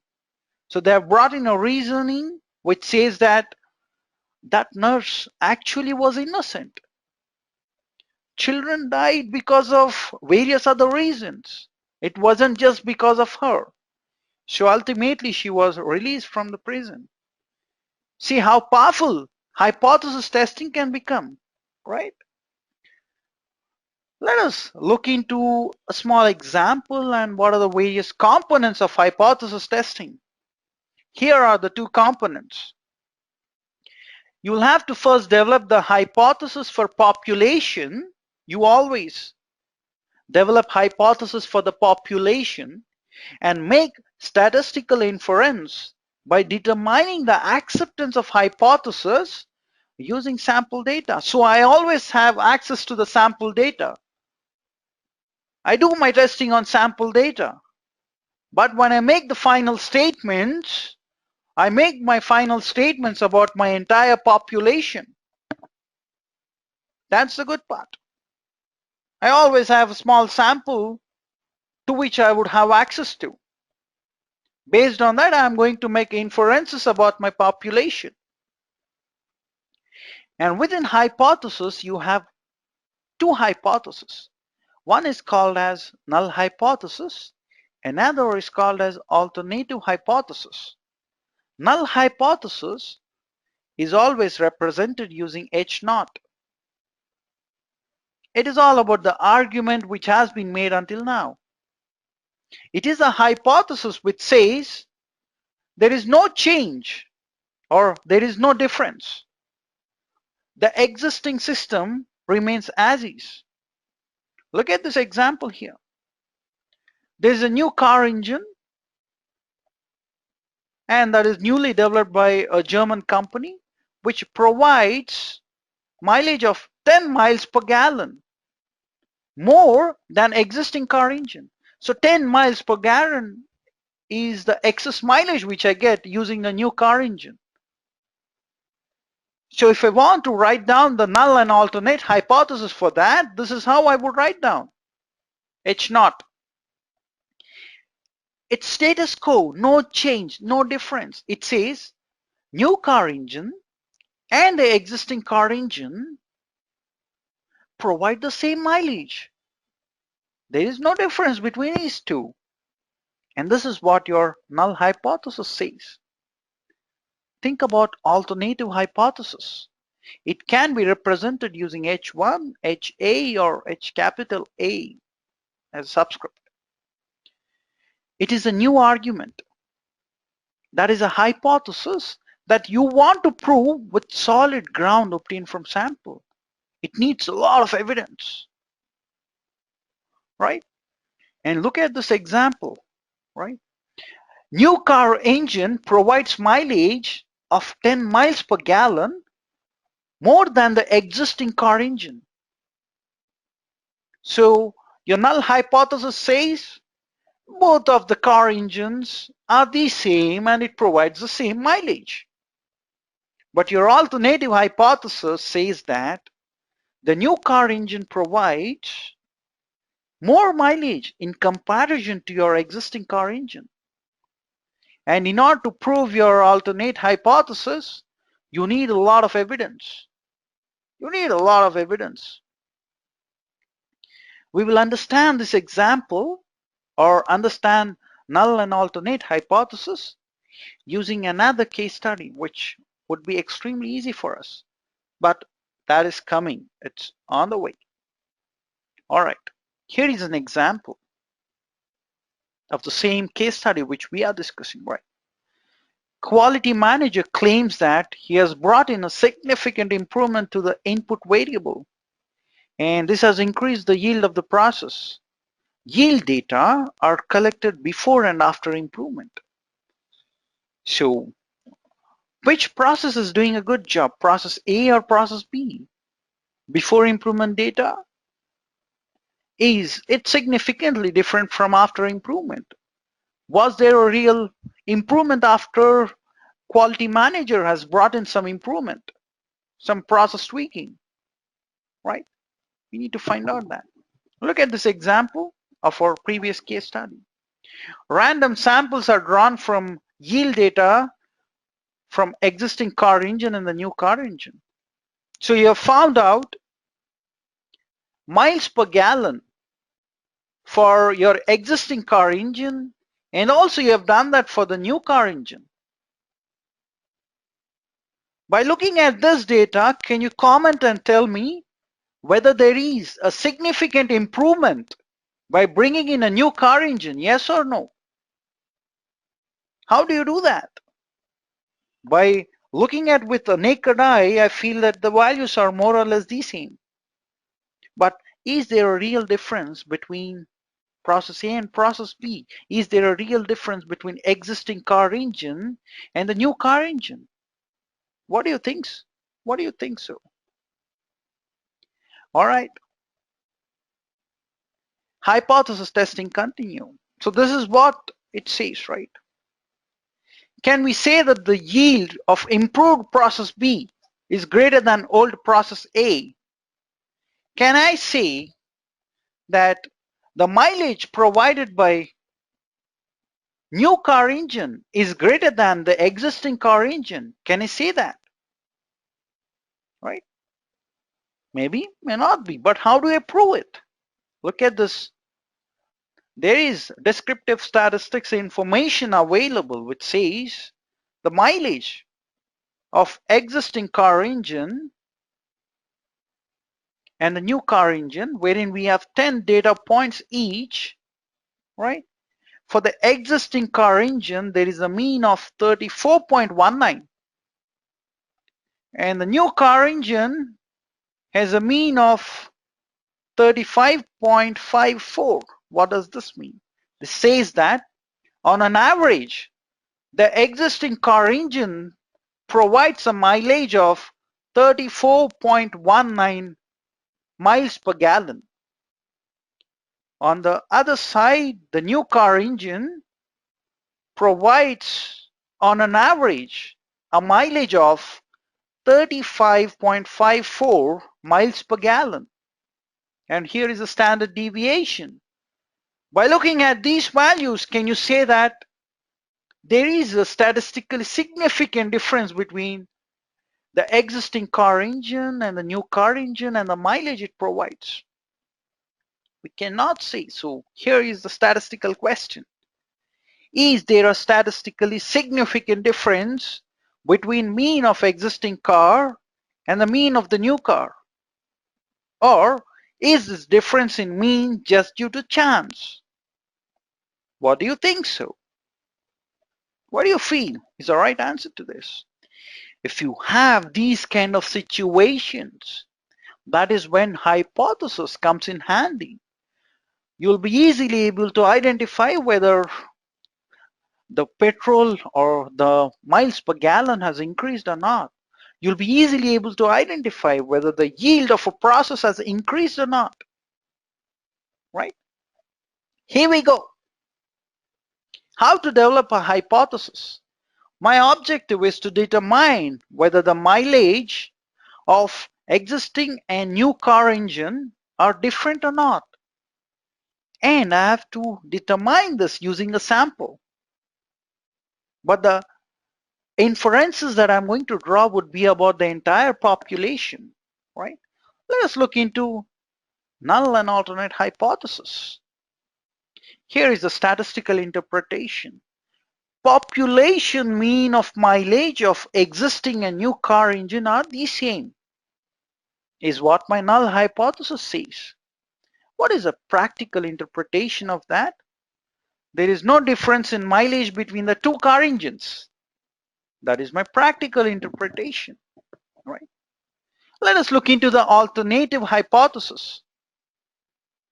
And what is the statistical interpretation of this?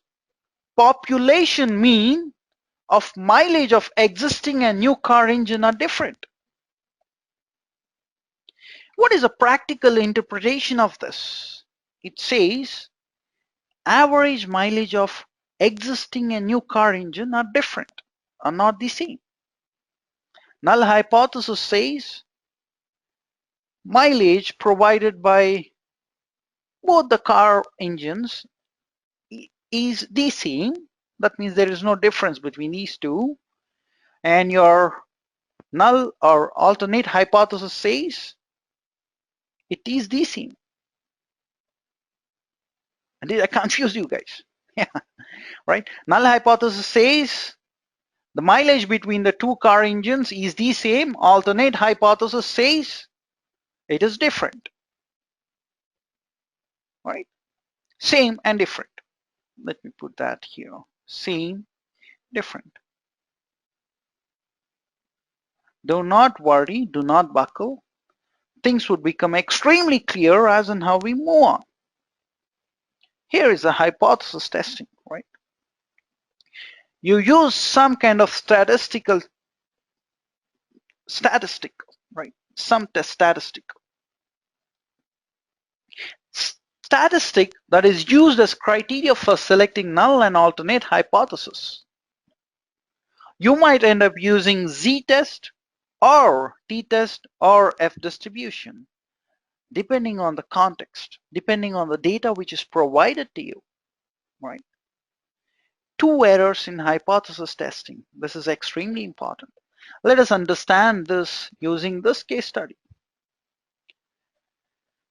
Suppose someone has accused you, right, and put a case against you. What would happen? Cops would arrest you and present you before the judge, right? Someone has accused you, the cops have arrested you, and they have put you before the judge, right? This is what happens, right? Whenever a judge starts off with a case, he assumes that the accused is innocent, right? And if the judge says that, or if the judge gives a judgment that, hey, you are innocent, and if in reality you are innocent, that is a right decision. So judge has taken no action on you. He's saying, hey, you are innocent. And in reality also you are innocent. That's the right decision. But assume you are innocent, but the judge has given an evidence against you. He has given a judgment against you. He says that you have to serve a sentence of 5 years because I found you guilty based on the evidence provided to me.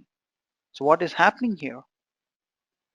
Though you're innocent, though it's not is true, you have been sentenced, right, to imprisonment. That is an error. That is a mistake that has happened. And this mistake or error is called as type 1 error or alpha error, right? This is the probability of committing the type 1 error. And when you call it as type 1 error? Error that you reject null hypothesis, although null hypothesis is true. You are innocent, but judge is rejecting the fact that you are innocent. Errors do happen. That is called as type 1 error, by the way. All right. The next thing is alternate hypothesis. Suppose you are accused. Cops have arrested you and presented you before the judge. If in reality you have committed the crime, and if the judge sentences you to imprisonment for 5 years, then that's the right decision. You have made a mistake. You have committed a crime and you're put behind bars. That's the right decision, by the way. However, think about the situation. You have committed a crime, but judge says that there is no lot of evidence for me to prove that you have committed the crime, so I'll release you. I'll say you are innocent and release you. That's a mistake. That's a grave mistake. You have committed a murder, suppose, and the judge is saying that I do not have sufficient evidence, so I'm releasing you. That is called as beta error or type 2 error. Type 2 error is you accept the null hypothesis, although null hypothesis is false. And the probability of committing type 2 error is the beta error or the beta risk, right? And one more thing. If I have really committed a crime and if I were to be sentenced to some imprisonment, then there's a lot of evidence that I require, right? There's a lot of evidence which I require. So as in how I get more and more evidence, I keep throwing away from my mind that you are innocent. During the start of the investigation or before the start of the case, the judge has filled his mind with the thoughts that you are innocent. And for those thoughts to go away, there has to be a lot of evidence against you that you have committed a murder. More and more evidence you provide, higher are the chances that you might be imprisoned, right? And there is one more very interesting thing called as p-value. It is the probability of you making a type 1 error. And in most cases, this alpha value is selected as 5%.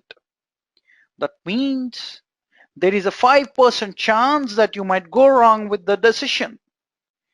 And there is a 95% chance that you might always be right. Right? So you're taking that 5% chance. This is a management decision. In few organizations such as nuclear plant, rocket launching station, right? Missile launching station and all that, or healthcare related products, right? Your management might say that, hey, I do not have the provision to give you 5% chance of making a mistake. So I will bring it down to 1%. I will say that there is only 1% chance that you might make a mistake. 99% of the times you should be right. This is a management call, right? But otherwise you stick to this 5%. Most business decisions accept this 5% of mistakes. That might happen. You're a human, right? You cannot be right 100% of the times. You might go wrong with your decisions.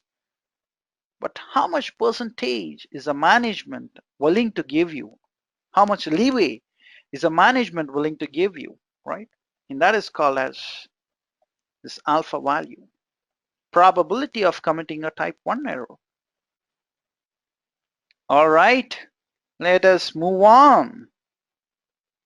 Types of errors, we have already discussed this. There is a type 1 error and there is a type 2 error. Type 1 error is also called as alpha risk or the producer's risk. It is the risk of rejecting the null hypothesis when you should have accepted it. Action is taken when there should have been no action. You should have been left scot-free. You should have been termed as innocent and left alone, but they have imprisoned you. Though you were innocent, they have imprisoned you, right? That's a type 1 error. What is type 2 error? It is also called as beta risk or consumer risk. The risk of accepting the null when you should have rejected it. No action is taken when there should have been action. Hey, you have committed a murder. You should have been put behind bars, but you were released scot-free, terming that you are innocent, right? Though you have committed a murder, you are released as innocent. That is type 2 error. Now you will have to balance that out, right? Type 1 error is determined upfront by your management, or you pick up that value called 5%. It is called as alpha value you have chosen. 1 minus alpha will give you the confidence level. If I'm saying there's a 5% chance that you might go wrong, I'm okay with that as a management person. Then 1 minus alpha, which is 5%, is 95%. And this is called as my confidence level. Type 2 error is determined from the circumstances of the situation. Remember this. If the alpha is made very small, then the beta risk increases. That's okay. That is acceptable in most cases. So there has to be a balancing act which you will have to perform. But that is acceptable. Think about this. Any law, any legal system says that if there is a person who has actually committed a murder, if because of lack of evidence you release him, that is fine. But you have to be extremely relevant. You have to be extremely cautious when you're sentencing a person to imprisonment, because you should never ever imprison a person who is innocent, right? That is what the legal system says. So I'm going to give you very less chance of say 5% that you imprison an innocent person. But here probably I'll give you a 10% leeway of releasing an actually convict, right? So type 2 error requires overwhelming evidence to reject the null hypothesis, right? Increasing the chances of the type 2 error. To minimize the beta, while holding alpha constant requires you to increase the sample size. The amount of data that you have has to increase significantly. 1 minus alpha is called as confidence level and 1 minus beta is called as power of test. It is a probability of rejecting the null hypothesis when it was false. Fine. That's a good case basically. Let us move on and understand the procedure of hypothesis testing. The acceptance of hypothesis is determined using p-value as follows. You first come up with your null and alternate hypothesis. You select which test statistic to be used. You determine the significance level, which is alpha value, right? In most cases, it is 5% or 0.05. You determine the criteria for rejection, right? Either you do that or you calculate significant probability from test statistic. Or You calculate the test statistic, determine whether to accept hypothesis based on statistics. Here, you determine the acceptance of hypothesis using p-value. If p-value is less than alpha, you reject null hypothesis and accept alternate hypothesis. If p is greater than alpha, then you accept null and reject alternate hypothesis. You either reject or accept the null hypothesis basically. And the statement about alternate hypothesis follows based on the statements that you're making about null hypothesis. For example, if I'm saying reject null hypothesis, what does that mean? I'm indirectly accepting alternate hypothesis. If I say accept null hypothesis, what am I saying? I'm saying reject the alternate hypothesis, right? In order to remember this, there is a shortcut. P high, null fly. That means if the p value is greater, accept null hypothesis. And if p low, null go. That means if the p value is less than alpha, you're going to reject the null hypothesis. Wow, that's an easy way to remember, isn't it? Let us understand few things about the p-value itself.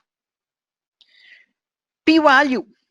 If we reject the null hypothesis, p-value is the probability of being wrong, right? If I'm rejecting the null hypothesis, p-value is the probability of being wrong. In other words, if we reject the null hypothesis, p-value is the probability of making a type 1 error, right? Hence, p low less than alpha, which is the value for type 1 error, you say null go. I reject the null hypothesis, right? Okay. It is a critical alpha value at which the null hypothesis is rejected. So if p-value is less than alpha, you reject the null hypothesis. And p-value applies for all hypothesis testing, all the tests, right? So p is alive from here on, at least for the hypothesis testing part. All right, hypothesis testing and the various graphical tools which are used, right? First things first, we need to identify what is the data type of my output Y, what is the data type for my input X, and what is the test which I have to perform based on the data types. If Y is continuous and X is discrete with more than 2 categories, you use ANOVA test. If Y is continuous and X is discrete in 2 categories, you go with t-test. If both are continuous, you go with regression. If Y is discrete and X is discrete in 2 categories, you use 2 proportion test. If Y is discrete and X is discrete in multiple categories, you use chi-square test.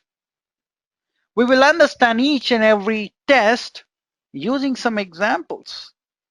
But for now, let us focus on what to do if Y is continuous and X is discrete. Y is continuous and X is discrete. The following flowchart will explain this. Here is the flowchart. If Y is continuous and X is discrete, and if you have 2 categories in discrete, then you follow this. If you're comparing 2 populations or samples with each other, this is what you do. You check whether Y1 and Y2 are normal or not. If they are normal, then you check whether the variances are equal or not. Depending on whether the variances are equal or not, you'll perform either 2 sample t-test assuming unequal variance, or you'll perform 2 sample t-test assuming equal variance. What if data are not normal? You perform Mann-Whitney test for comparison of medians, right? And understand the other part. If Y is continuous and X is discrete, and if you're comparing more than 2 populations greater than 2, then is Y1, Y2, Y3 all those normal? If the answer is yes, check whether the variances are equal or not. If the variances are equal, you do one-way ANOVA test. If the variances are not equal, you end up performing two sample t-test. Yeah. Compare means in pairs using two sample t-test. What if the data are not normal? You use Kruskal-Wallis test for comparison using medians. All the tests are related to means here, right? But with respect to if data are not normal, you compare the medians. All right, let us look into the first case study, which is two sample t-test. Here is the case study. First, let us understand that, and then we'll understand the steps involved. Marketing strategy. There is a financial analyst at a financial institute who wants to evaluate a recent credit card promotion. After the promotion, 450 card holders were randomly selected. Half of them have received an ad promoting a full waiver of interest rate on the purchases which they make over the next 3 months. So over the next 3 months, purchase as much as possible, there would be no interest rate. Okay, that's one ad. Another ad was sent to people, and this ad was a standard Christmas advertisement. Christmas is approaching, and then people have started promoting based on this. Now, the financial analyst wants to understand whether the ad promoting full interest rate waiver, did it actually increase the purchases, yes or no? That's the problem which we have to solve here. So first things first, let us try to understand what is the Y here. Y and what is X here? Y is purchase per customer. How much did you purchase? How much did each person purchase? Only based on that you will be able to conclude whether your new ad is effective or your standard ad is effective, right? And the X is a type of promotion, right? Type of promotion. And what are the various types of promotions which we have here? One is your ad which was promoting a full waiver of interest rate. Another ad is a standard Christmas advertisement. So there are two advertisements, right? And purchase per customer is your output. If Y is continuous and X is discrete, let me go back. What do? And if you're comparing two populations, two things, standard, new, I'm comparing the purchases mean, right? I need to check whether the data are normal or not. That's my first step, right? And the second step is I need to check whether the variances are equal or not. And based on that, I need to select an appropriate test. All right. That's the first step. Is data normal or not? And this is the mini tab navigation which is provided. Then you perform a variance test, either an F test or new test called as bonnet test. You can perform any of those tests. And as part of step 3, you look into two sample t-test. But will it be assuming equal variances or will it be assuming unequal variances? That's the decision that we make based on test 2. All right, so what are we waiting for? Let us open this marketing strategy in mini tab and then try to solve the problem. Here is the marketing strategy problem. I have amount which people have spent using their credit card in dollars, and I have the type of promotion. Is this promotion related to interest rate waiver or is it the standard Christmas promotion? I've done that, stacked it to appear in the two columns. Now let us check whether the data are normal or not. What do? I simply go to stat, basic statistics, graphical summary. I select both of these, interest rate waiver and the standard promotion, and click on OK. I get these two values, right? Report for standard promotion and report for interest rate waiver. I get two charts, and those charts are placed here.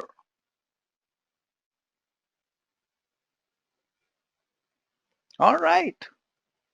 Even before we continue, you need to first come up with your null and alternate hypothesis for any test which you're performing.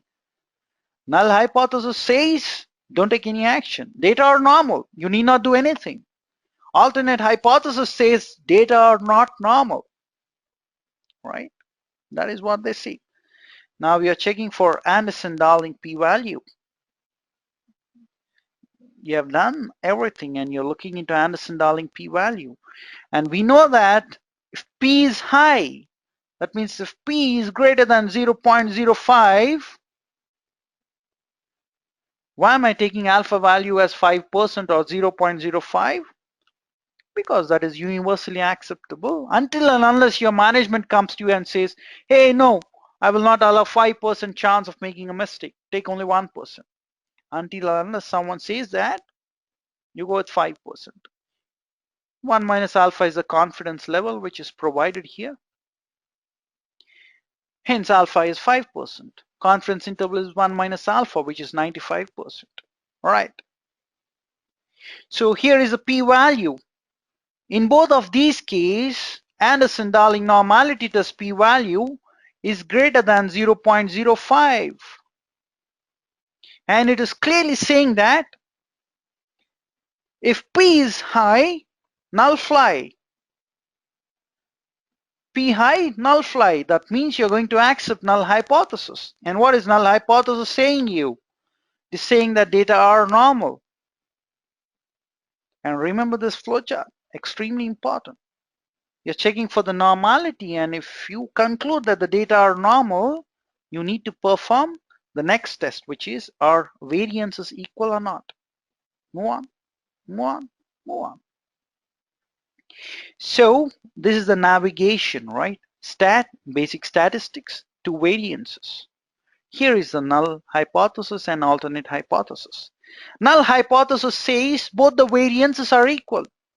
All is fine. Don't take any action. Alternate hypothesis on the other side says variance A is not equal to variance of B. Now we have to perform this test using Minitab. Go to Stat, Basic Statistics, and to Variances.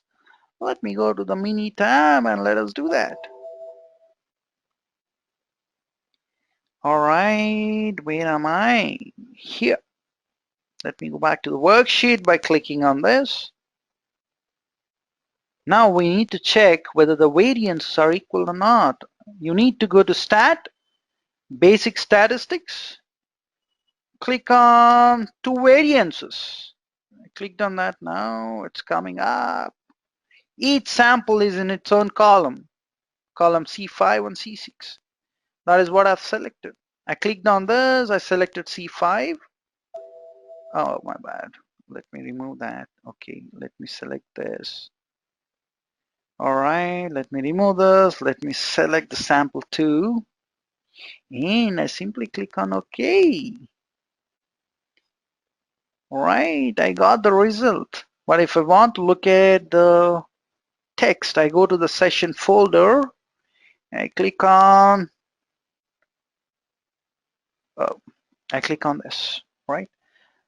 There's the same thing which is copied and pasted in our presentation. So we will go to the presentation and understand this bonus test value. Here we go. Presentation mode on. Bonus test p-value is 0.662. What is this, Levene's test? If you assume that the data are normal, you go with the bonus test. If you do not assume that the data are normal, you go with the Levene test. We have already proven that the data are normal, right? Then why am I making the statement that you have to assume that the data are normal? And if you assume that the data are normal, you go with the bonnet test. Why am I making that statement that I'm assuming?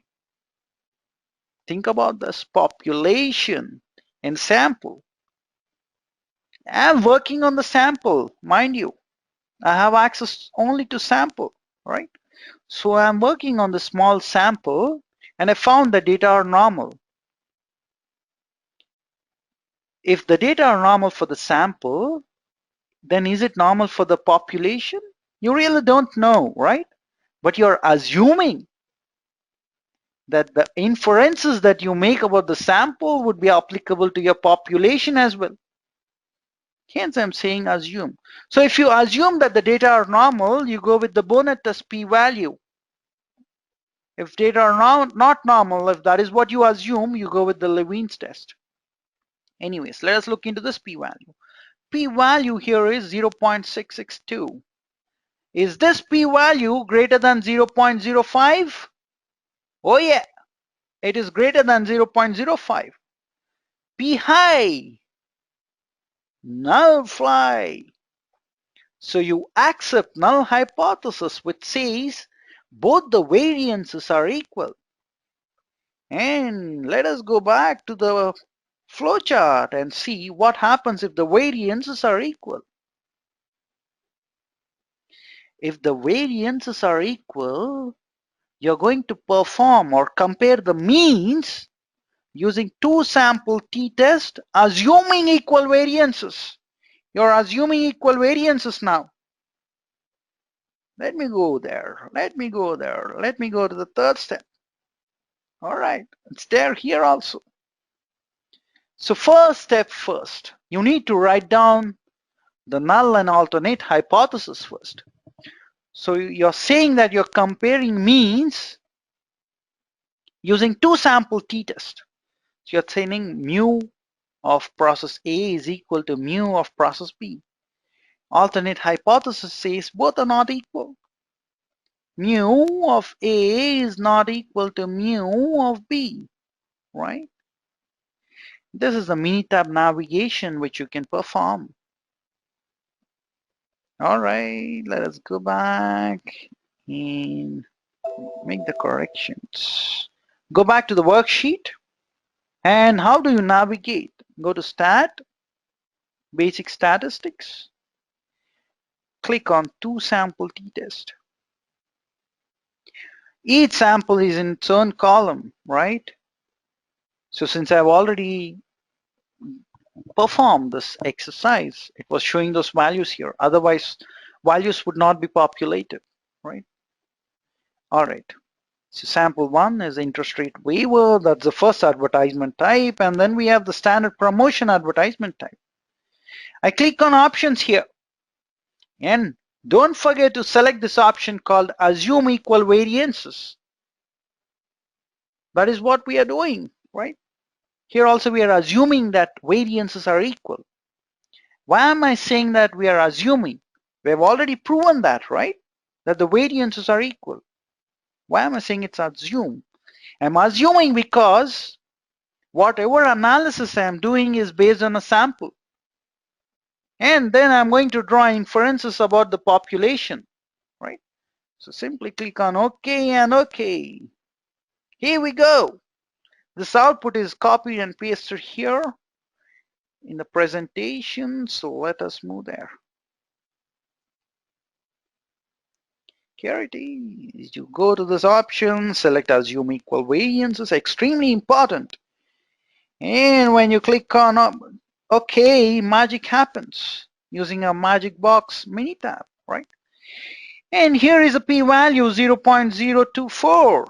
Oh, is this p-value greater than 0.05? No, it is less than 0.05. If p is low, null go. That means you're going to reject the null hypothesis. So you're simply going to reject this null hypothesis and say that the mean of the new ad promotion of interest waiver and the amount spent because of the standard Christmas promotion. These both are not the same. That is what you're concluding here, right? That is what you're concluding here. And you might ask me a question, but what if I want to find out which promotion has generated more revenue for me? Yeah, that would be discussed in your Six Sigma Black Belt, right? We will limit ourselves to few things in Six Sigma Green Belt. In Black Belt, we'll look into the entire concept, by the way. All right, this is all about first thing. You might have a few doubts, right? Why do we check whether the data follows normal distribution or not? Now, two-sample t-test assumes that the data follows normal distribution. It assumes, hence, we are performing the normality test because we want to know which test we have to perform, right? So we carried out Anderson-Darling normality test and we found out the p-value. And we know that if the p-value is greater than 0.05, we consider that the data are normal. What is Bonnet test for? Bonnet test is used to compare variances of two groups, right? Here it is. Bonnet test results help us determine whether we should assume equal variances or whether we have to perform test by assuming unequal variances, right? What is two-sample t-test or two independent sample t-test? It compares and tests the means of two independent populations, right? Two independent sample t-tests are of two types, and we choose one of them depending on the Bonnet test. We either do this test, which says two independent sample t-tests assuming equal variances, or we perform two independent sample t-tests assuming unequal variances. All right. Do you still have challenges with hypothesis testing? Do not worry, we still have 3 more case studies left. Things would become extremely clear. Trust me. Here we move on. Let us look into this case study first. There is a marketing organization which outsources their back office operations to 3 different suppliers. Now the count is 3, right? The contracts are up for renewal and the chief marketing officer wants to determine whether they should renew contracts with all suppliers or any specific supplier. Chief marketing officer wants to renew the contract of supplier who has the least transaction time. Chief marketing officer will renew all contracts if the performance of all suppliers is similar. Now go ahead and do the analysis and tell your chief marketing officer on which of the 3 suppliers is doing a good job. First things first, we need to identify what is Y and what is X. What is the Y here? What do you think is the Y here? Trying to understand? It's the transaction time. It's a transaction time, simple. What is X? We have 3 different suppliers. So vendors or suppliers A, B, C is your X. Is transaction time continuous? Yes. Y is continuous. And vendors, X, suppliers, A, B, C. Is that discrete? Yes, it is discrete. So what happens if Y is continuous and X is discrete? In more than 3 categories. Remember, Y is continuous, X is discrete. You're comparing more than 2 population samples with each other, right? We are comparing 3 different vendors, 3 suppliers. Hence, we go to the right side of the flowchart. Now find out whether all the outputs are normal or not. That's the first step. If they are normal, you check whether the variances are equal or not. And if the variances are equal, you perform one-way ANOVA test. If the variances are not equal, you perform a different test. Let us continue and check what happens to the data. All right, first things first, let us try to compose or come up with null and alternate hypothesis. Your null hypothesis says data are normal. Your alternate hypothesis says data are not normal. When you perform normality tests, you will have to look into Anderson-Darling p-value. How do you perform the normality test on a mini-tab? You just need to go to Stat, Basic Statistics, Graphical Summary, and you get to see these three reports which are put here, right? With a 95% confidence. That means my alpha value is 5% or 0.05.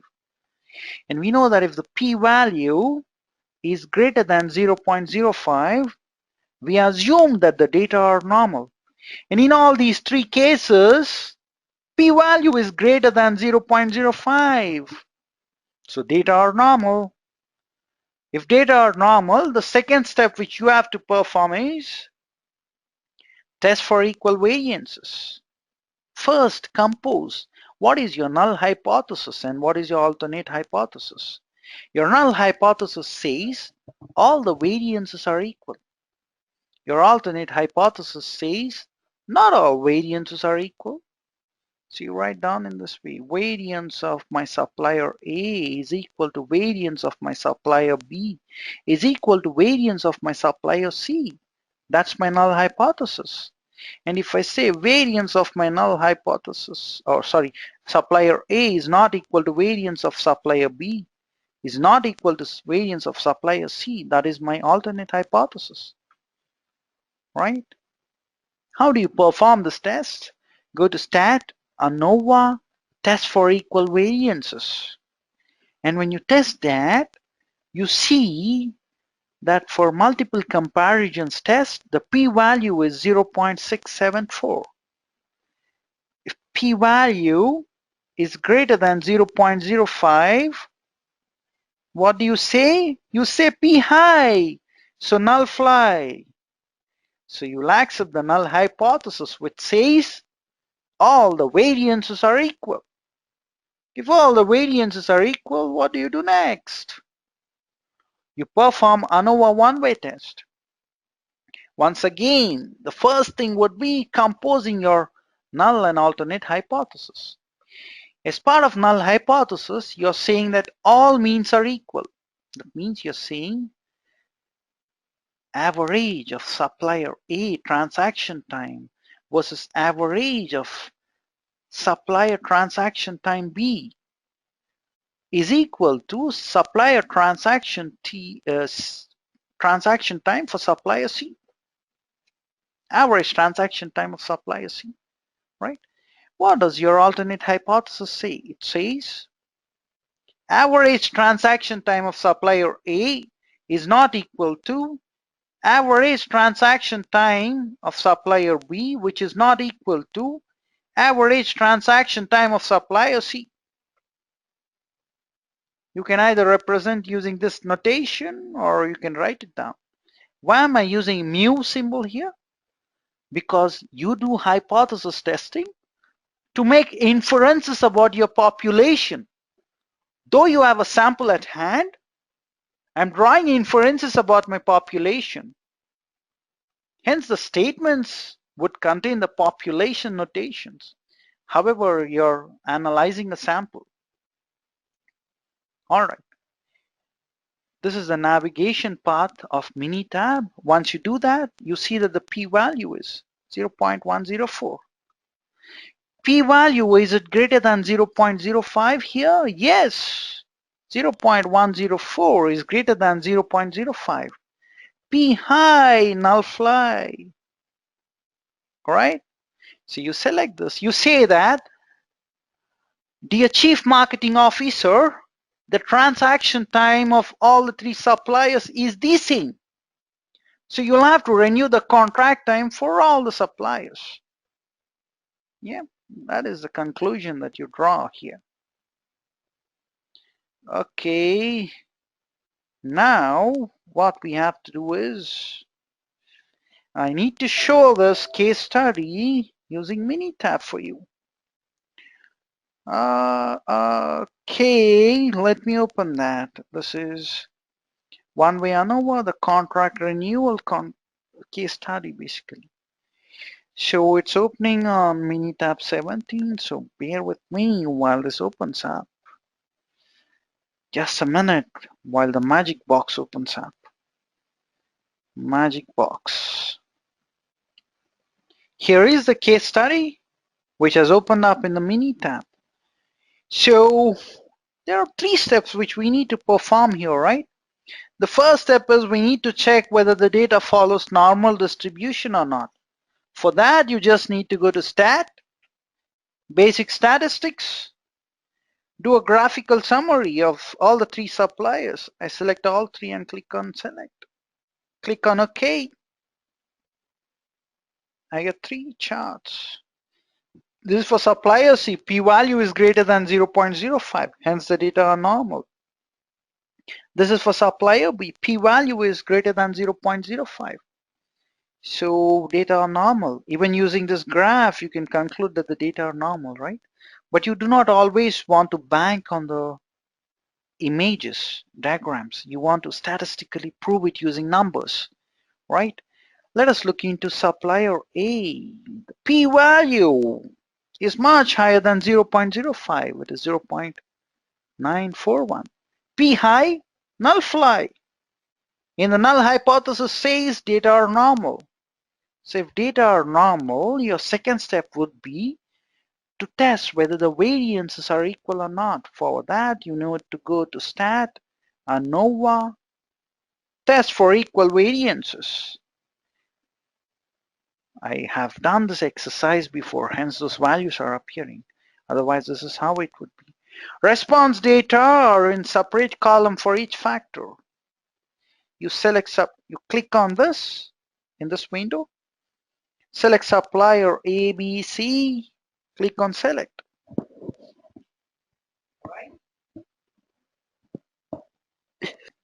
Now, magic box does the rest for you. Click on OK.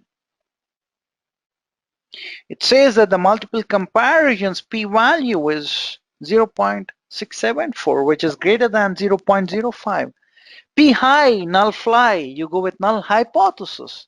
Null hypothesis says all the variances are equal. You go with Levene's test if you do not assume that the data are normal. But for our case, we have assumed that the data are normal. Hence, I'm looking into multiple comparisons, right? Let us go back to the worksheet. If the variances are equal, you need to perform ANOVA one way. That is what I'm doing here.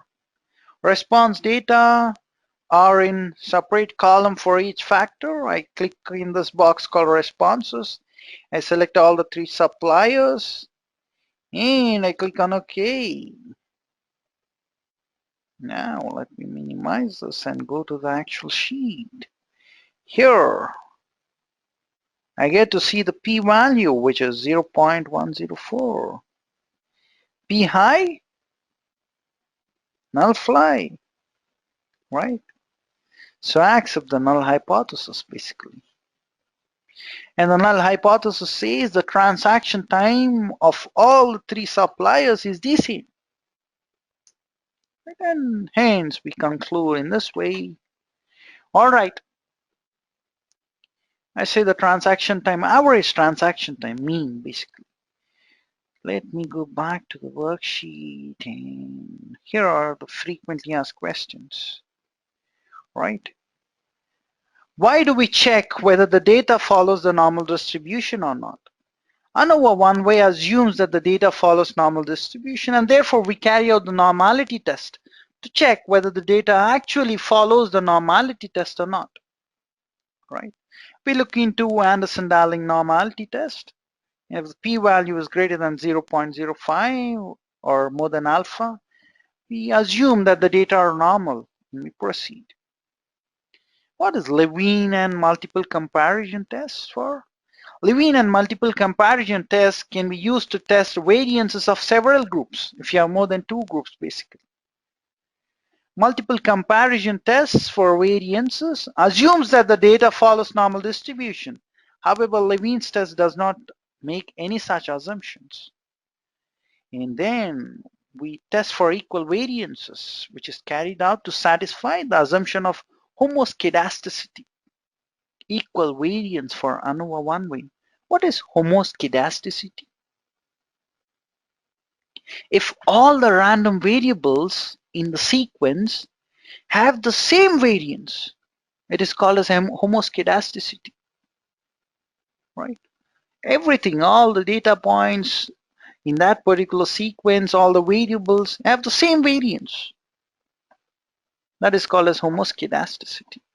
You need to perform this because the assumption of homoscedasticity simplifies many mathematical and computational treatments. And serious violations in homoscedasticity may result in overestimating your model, right? It will overestimate. Hence, you have to assume and look into this test basically even before you proceed. All right, what is ANOVA for? ANOVA stands for analysis of variances. We are doing one way, which tests to determine whether means of several groups are equal or not. Here are a few underlying assumptions of ANOVA one way. Within each sample, the values are independent.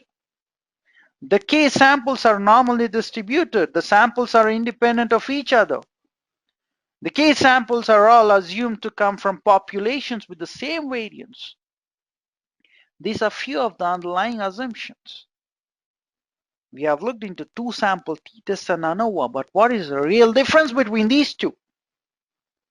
Look at this. Is a transaction time dependent on whether person A or B processes the transaction? You have two people, person A and person B. Hence it is two sample t-test. Is medicine 1 effective or medicine 2 effective at reducing a heart stroke? There are two things which you are comparing. Medicine 1 and medicine 2. Hence two sample t-test. Is the new branding program more effective in increasing the profits? You're comparing two things, the old branding program and the new branding program. Hence it is two sample t-test. Two things you're comparing. If you're comparing more than two things, then you go with ANOVA.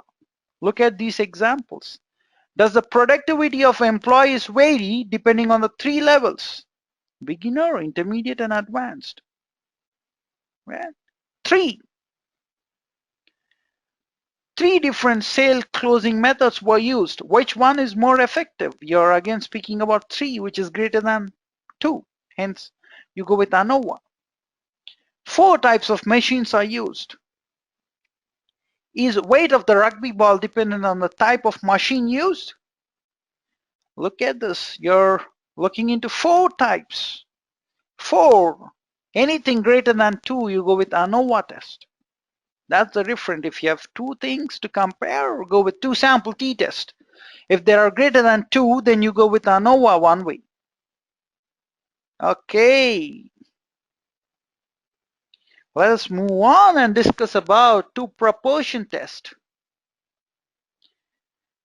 This is a hypothesis test to compare two population proportions to determine whether they are statistically significantly different or not. Here are a few examples. You have samples of camera lens from two different suppliers, and you wish to determine if the proportion of camera lens that fail is different depending on the suppliers. You go with two proportion tests in this case.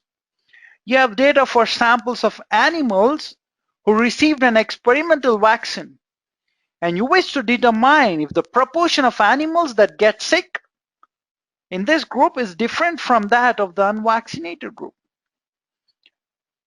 2 proportion test. You're comparing proportions, two proportions. For two proportion test, you compose the null and alternate hypothesis in this way. Null hypothesis says proportion A is equal to proportion B. Alternate hypothesis says proportion A is not equal to proportion B, right? For this, you look into the p-value, and if p-value is less than alpha, we reject null hypothesis. If we reject, we obviously go with alternate hypothesis, right? So let us look into the case study now. Even before we get in the case study, here is a quick glimpse of when you have to use two proportion test. If both y and x, if both your output and input are discrete in nature, and if you have two inputs, two categories of inputs, then you go with two proportion test. All right, let us read the case study and understand right from the basics. Here is the Johnny Talkers case study. Johnny Talkers, now don't get boozy, all right? Okay. Johnny Talkers Soft Drinks division has been planning to launch a new sales incentive program for their sales executives. The sales executives have earlier suggested that adults who are greater than 40 years won't buy Johnny Talkers soft drinks. Only children would do, right? But you as a sales manager, you do not want to take their word on the face of that. You want to analyze the data and determine whether there is evidence at 5% significance level to support the hypothesis which your sales executives are making. That's the case study. First, try to identify what is Y here. What is Y?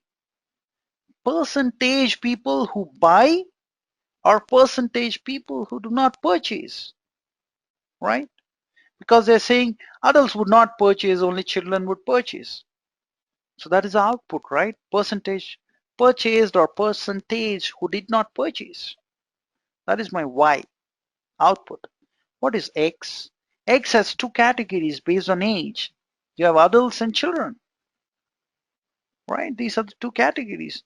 Both are discrete in nature. Hence, we do two proportion test. When you do two proportion tests, you get the p-value as 0. And the p-value is less than 0.05 in this case. P low, null go, right? And what does the null hypothesis say? Two proportions are not equal. So it clearly says that the percentage of purchases made by adults is not equal to the proportion of purchases made by children. That is what you conclude. Let us do this on mini tab, by the way. And show, let me go to mini tab. We are looking into two proportion. Here it is, Johnny Tacos. Let me open that. Magic box is coming up. Here is a magic box, right? You have details. And here we go. Adults who have purchased, and we have children who did not purchase or they purchased. This is the data which we have collected. So we just need to do two proportion tests. For that, I'll go to stat, basic statistics. I go to two proportions, click here, right? These are selected because I've done this exercise earlier, as I've told you guys, right? Otherwise, this is how it will look like. Each sample is in its own column. So you just click in that, select adults, double click on this children, or do a single click and click on select. Both does the same thing. Okay. Simply click on OK. Here you get the result, and this result is available here. That is how we conclude two proportion test. Now we move on to look into chi-square test. What is chi-square test? Chi-square test is a test of homogeneity. And we have understood that earlier, right? It is used to compare the homogeneity of proportions of several groups. And here are a few of the underlying assumptions. The sample must be randomly drawn from the population. Data must be reported in raw formats, not percentages. Measured variables must be independent of each other. Values or categories on independent or dependent variables must be mutually exclusive, and it has to be collectively exhaustive. What does that mean? Right? First of all, try to understand the homogeneity part. Homogeneity means in a survey, for example, in a survey of TV viewing preferences, we might ask respondents to identify their favorite program, right? We might ask the same question to two different populations, such as males and females. And we could use a chi-square test for homogeneity to determine whether male viewing preferences differ significantly from female viewing preferences or not, right? Homogeneity. All right. What do you mean by mutually exclusive and collectively exhausted? Think about this example that you're flipping a coin. If you get a head, you cannot get a tail, right?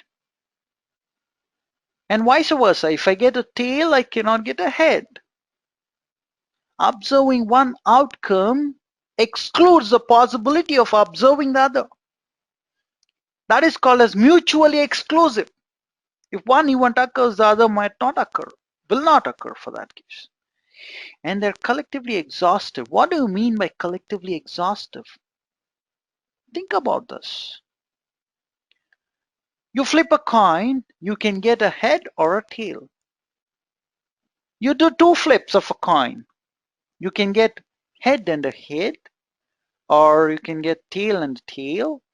You can get head once and tail the next time, or first time head and second time, first time tail and second time head. These are the only four possibilities if you're flipping a coin twice, right? All these four is called as collectively exhaustive. You cannot get a result apart from this.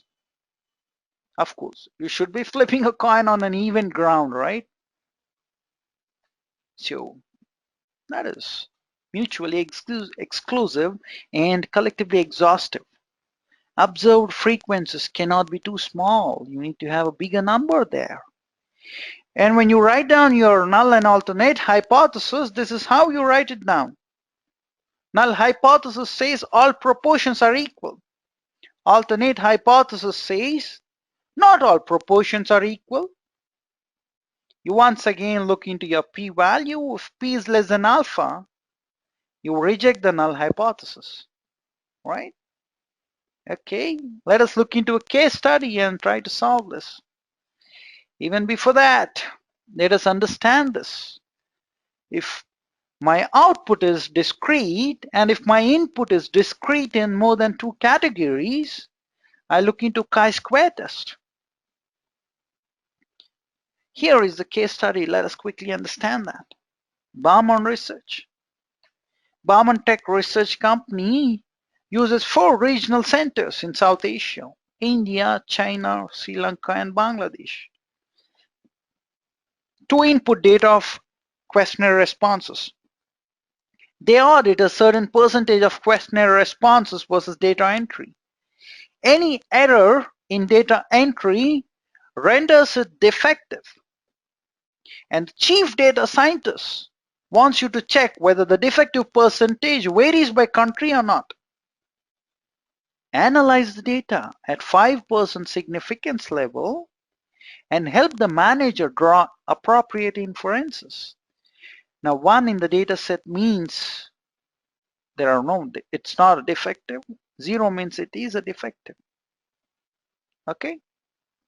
First of all, tell me what is Y and what is X here. Y is percentage of defectives, proportion of defectives. And what is your input here? I have 4 inputs, the 4 regional centers: India, China, Sri Lanka, and Bangladesh. These are the four inputs. So both are discrete in nature and X is discrete in greater than 2 categories. Hence I do a chi-square test. I need to stack the data even before that. Once I stack the data, here is the Minitab navigation. I simply do that and the magic box is going to give me with this p-value. Here the p-value is greater than 0.05, right? It's 0.632, which is greater than 0.05. P high, null fly. So I'm going to accept the null hypothesis. What does my null hypothesis say? Here it is. Null hypothesis says all proportions are equal. So what do you conclude? You say that percentage defectives do not vary by country. They are all the equal. Percentage defectives based on Indian operations, Chinese operations, Sri Lankan operations, and Bangladeshi operations are the same. Okay, time to go back to the magic box and perform this exercise. Let me go to Barman Tech. Here is the data. I've already stacked that and I've put the details here. And if you say that, no, you tell me how to stack the data, then let me remove that. Oh, there are a lot of entries, my dear friend. There are a lot of entries. Let me delete all that. Okay. You simply need to go to data, stack, columns. Select India to Bangladesh, put it here. I'm going to create the entries stack data in the same worksheet. I'm going to select C7 and C8. I'm simply going to click on OK. I get the data which is stacked. Now what do I do? You go to Stat, Tables, click on Cross Tabulation and chi-square. Values are already selected here, right? Defective is rows. Oh, these are all the rows, right? 0, 1s and all these are rows. These rows are placed in this column called C7, right? In the columns, which is India, China, Sri Lanka, and Bangladesh, these columns are put here, the country, right? So 0 India, 0 India, 0 India, 0 India, 1 India, in that way. And below this, you'll also see 0 China, 0 China, 0 China, and all that.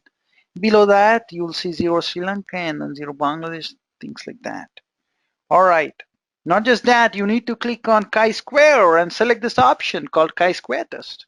I've done this exercise earlier, and hence it is showing us chi-square test option checked, right? But it would not be checked. You will have to select that. Simply click on OK, and then magic box gives you the p-value. Look into Pearson's chi-square. All right, we'll not get into the details of what is Pearson chi-square, what is the likelihood ratio chi-square, because this is not the statistics class, right? By the way, in Master Black Belt, we are going to cover each and everything in detail, but this is Green Belt, right? Okay, so let us go back to the worksheet or presentation, and let us continue further. Here is a chi-square, we have done that. Here is another way of dealing, right? So I have chi-square test for homogeneity. I have this case study which says sales of products in 4 different regions is tabulated for adults and children. So I have USA, UK, China, and India. Those are the 4 different regions. I have adults and children, right? Find if male-female bioratios, sorry, not ratios, my bad, ratios are similar across the different countries. For this, we need to open the chi-square table. Let me open that in Minitab. Oh, let me go there and open that. So here is a case study, right, for chi-square, which we have seen. Let us perform this. You need to go to Stat, Tables, Cross Tabulation and chi-square, and this is the box which opens up. Now you need to select the rows. Rows are nothing but your oh, my bad. Do you know what? You'll have to go to Stat, Tables, chi-square, Test for Association. This is what you do. You select all the 4 locations here, starting from US till India. You click on Select. Here are the rows, our observed values of adults and children. You click on OK. And here you get the p-value.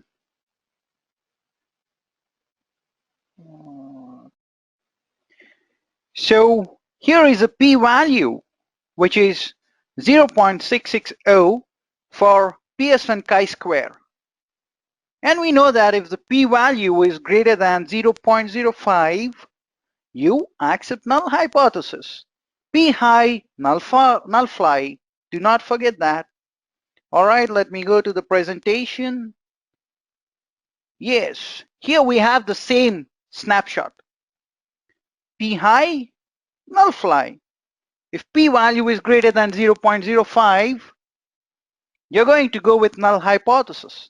And what does null hypothesis say? Let me go there. Null hypothesis says all proportions are equal.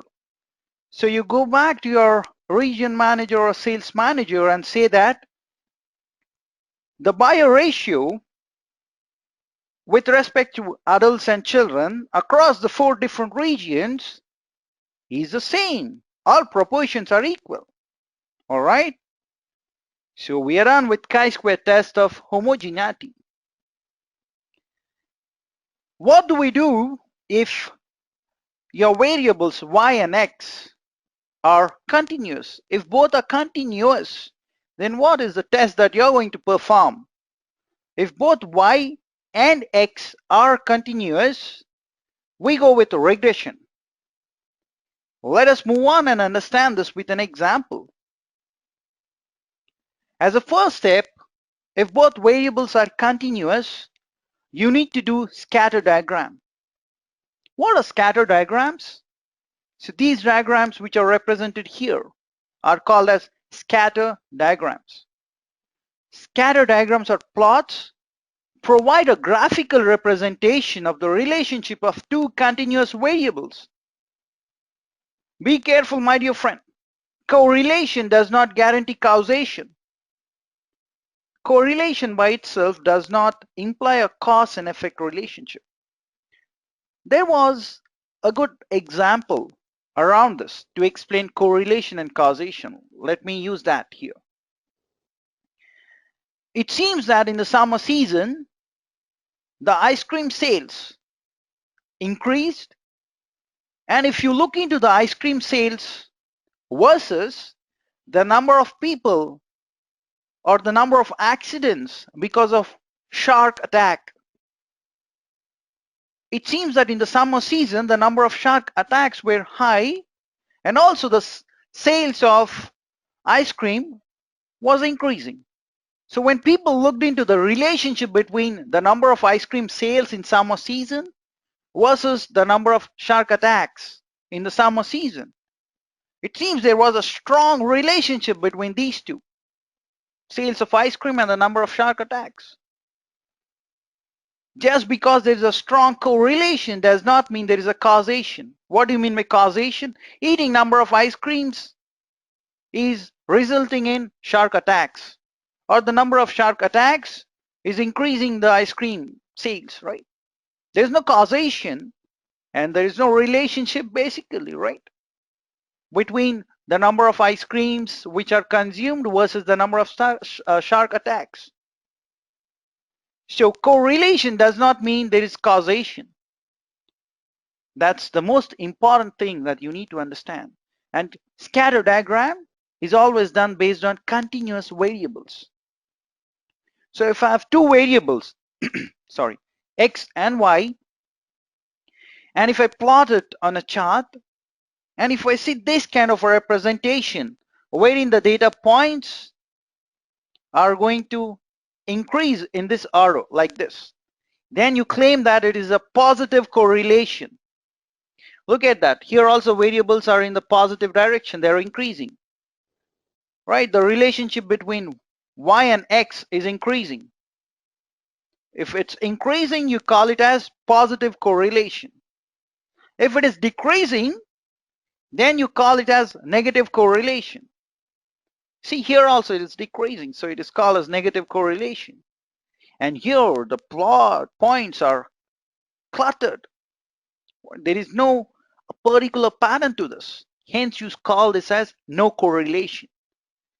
If the correlation is forming a straight line, here also it's following a straight line more or less. Here also it's following a straight line, though it's decreasing.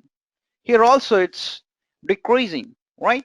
So if it follows a straight line, either in the decreasing or the increasing order, it's called as linear relationship. But sometimes there might be a relationship which might be curvilinear. Look at this. It's like a U shape, right? It's like a parabola basically. So you have a curvilinear relationship here. And one more interesting thing here is, the closer the points are to each other, stronger is the relationship. Far away the points are to each other, less is the correlation. Here, the points are not tightly coupled, right? Here, in comparison to this diagram, the points are a little closer to each other. Hence, you call this as a strong negative correlation. And this, where the points are loosely coupled, you call that as moderate negative correlation in the negative direction, basically, right? So you can judge the strength of relationship by looking at the width or tightness of the scatter. Tighter the scatter, less the width, more is the strength of the correlation. Basically, scatter diagram is used to determine the direction in the relationship. If x increases, y decreases, then it is a negative correlation. Similarly, if x increases and the corresponding y value also increases, then you call it as a positive correlation. There you go, positive and negative correlation, and you might encounter a situation wherein there is no correlation. Will I be able to make out the strength of the relationship easily using a visual representation? Need not necessarily be. Sometimes you might be confused to make a statement on whether that is positive strong correlation or positive moderate correlation. You might be in a perplexed situation wherein you might find it difficult to establish these statements on whether that is a strong correlation or a moderate correlation, moderate or strong correlation. So what do I do then? This is what you do. You, on top of scatter diagram, perform correlation analysis. Correlation analysis measures the degree of linear relationship between two continuous variables. And the range of these correlation coefficients is -1 to +1. If I have a value of +1, that means I have a perfect positive relationship. Perfect positive relationship. So if you have negative value, that is, if you have the correlation analysis, the value as -1, then you would be having a perfect negative correlation. And if you have the value as 0, there would be no linear relationship. There might be a curvilinear relationship, we don't know that. We are using correlation analysis to measure the degree of linear relationship. If the absolute value of the correlation coefficient is greater than so much, 0.85, then we say there is a good relationship. Here are the examples. If the R value is 0.87 or minus 0.9, in this case, you have a strong positive correlation. In this case, you have a strong negative correlation. In this case, you have a strong positive correlation because R is equal to 0.9. Here, you have the R value as minus 0.87, which describes a good relationship basically. Here we have another example. If the R value is 0.5 or R value is minus 0.5, negative relationship. Or if the R value is very less, 0.28, it describes a poor relationship. The closer you are to 0, less is the linear relationship. Closer you are to plus or minus 1, more would be the correlation. So the correlation values of minus 1 or 1 imply an exact linear relationship. However, the real value of correlation is in quantifying less than perfect relationships. That is where you see real value in using Pearson correlation coefficient value, which is R, small r. We can then perform regression analysis. If you see that the scatter diagram is showing a good relationship between Y and X, and if you see that Pearson correlation coefficient is good, then you can go ahead with regression analysis.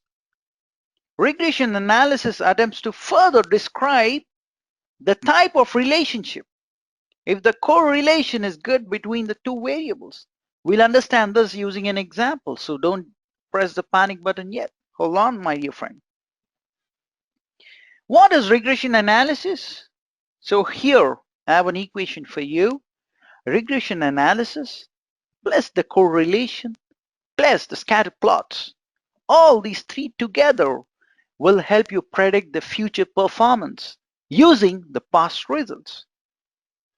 While correlation explains the degree of linear relationship that exists between two variables, regression defines the relationship more precisely, and we use it when there is existing data over a period of time. What does that mean? Let us look into the simple example here. Use car cost, right? Your scatter diagram or your correlation is going to say whether there is a relationship between used car cost and the miles driven. Yes or no? Is there a relationship or not? And what is the relationship between this and this? Is it strong relationship, strong positive, or strong negative?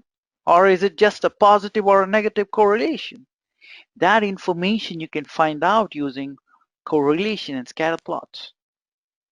However, your regression analysis will exactly say on what is the value, to what extent is miles driven defining your used car cost. Is it 78% or 80% of miles driven? Or how much amount of variation is explained, right? How much amount of used car cost variation is explained using miles driven? Regression analysis is a tool that uses data on relevant variables to develop a prediction equation or a prediction model. It generates an equation to describe the statistical relationship between one or more predictors. What is a predictor? This is a predictor. Your x's, your x variables are called as your predictors. And the response variable, which is your y, in this case the used car cost. And then you will be able to predict the new observations from then on. In a simple linear regression, you will have a single x variable, single predictor to define your y output. This is how your simple regression equation would look like. Y is equal to beta 1 plus beta 2 times of x if I have only one input, that is when it will be called a simple linear regression. Plus, there would be an element of error, right? You cannot 100% accurately predict anything for that case. And during our school days, we might have learned about this equation. Y is equal to mx plus c plus epsilon. Error. M stands for slope. Y is a constant or an intercept. E is an error. Right? If I have a graph like this, y-axis and x-axis, if I have a line which extends in that way, this is called as a y-intercept, and this is the slope basically of the line, right? That is how you can imagine this particular equation. I'm moving on to do regression analysis. R square value, which is also called as coefficient of determination. It's not the correlation coefficient, it is coefficient of determination, represents the percentage variation in the output variable. Let us relook into that. Correlation coefficient is R square value R raised to the power 2, which represents the percentage variation in output, which is explained by input variables, or the percentage of response variable variation that is explained by its relationship with one or more predictor variables. Higher the R squared value, the better the model fit your data. And the R squared value lies between 0 and 100%, or 0 to 1, basically, if you want to represent that in numbers. R squared value, if it is in between 0.65 and 0.8, you call it as moderate correlation. This is a thumb rule, my dear friends. If R squared value is greater than 0.8, it is a strong correlation. That is about R squared, or correlation, not correlation, my bad, coefficient of determination. Let us understand the difference between prediction level interval and confidence interval. These are the types of confidence intervals used for predictions in regressions and other linear models. What is a prediction interval? Prediction interval represents a range that a single new observation is likely to fall given specified settings of the predictors. So, what is the range of the cost of the used car given the miles driven? That is prediction interval. What is confidence interval in that case? It represents a range that the mean response is likely to fall given specified settings of the predictors. Confidence interval, mean response. Prediction interval, single new observation. The prediction interval is always wider than the corresponding confidence interval because of the added uncertainty. If I have multiple observations and then if I take a mean or average of that, that would obviously have lesser width in comparison to a single variable. Right? And that is what is mentioned here. Let us move on and understand more things now using an example. Regression analysis. You need to arrive at an equation to predict correlation. Here is a case study. Dietitian wants to find out whether there is a relationship between calories consumed versus weight gained. If there exists a relationship, then how can we accurately establish this? That is a question that we have, and this is the pain area which we need to address using regression analysis. Weight versus calories. Let us open that particular file in Minitab and go about doing this. The first step in regression analysis is to look into the relationship between the variables y and x. weight gained is y, is it dependent on calories consumed, which is your x. This is a simple linear regression equation. Weight gained is a continuous variable. How much ever I divide this, whatever accuracy I represent this, it is still going to make sense for me, doesn't it? My wife's weight is 150 kilograms. She is going to sue me for this, right? So I can either represent my wife's weight as 150 kilograms, or I can say 150.1 kilograms, or I can go to another accuracy level, 150.1.6.2 kilograms. It's still going to make sense, doesn't it? Calories consumed. I can break down the number to whatever accuracy level I wish to, and it is still going to make sense for me. And that is calories consumed. So if the two variables are continuous, that is when regression comes into picture. The first step is to look into scatter plot and visually try to establish whether there is a linear relationship or not. All right?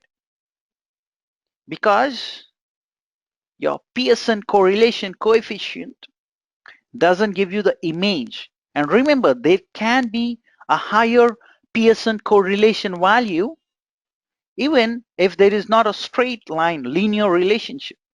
Even if the relationship is curvilinear, a curve, still it might end up showing you a strong relationship.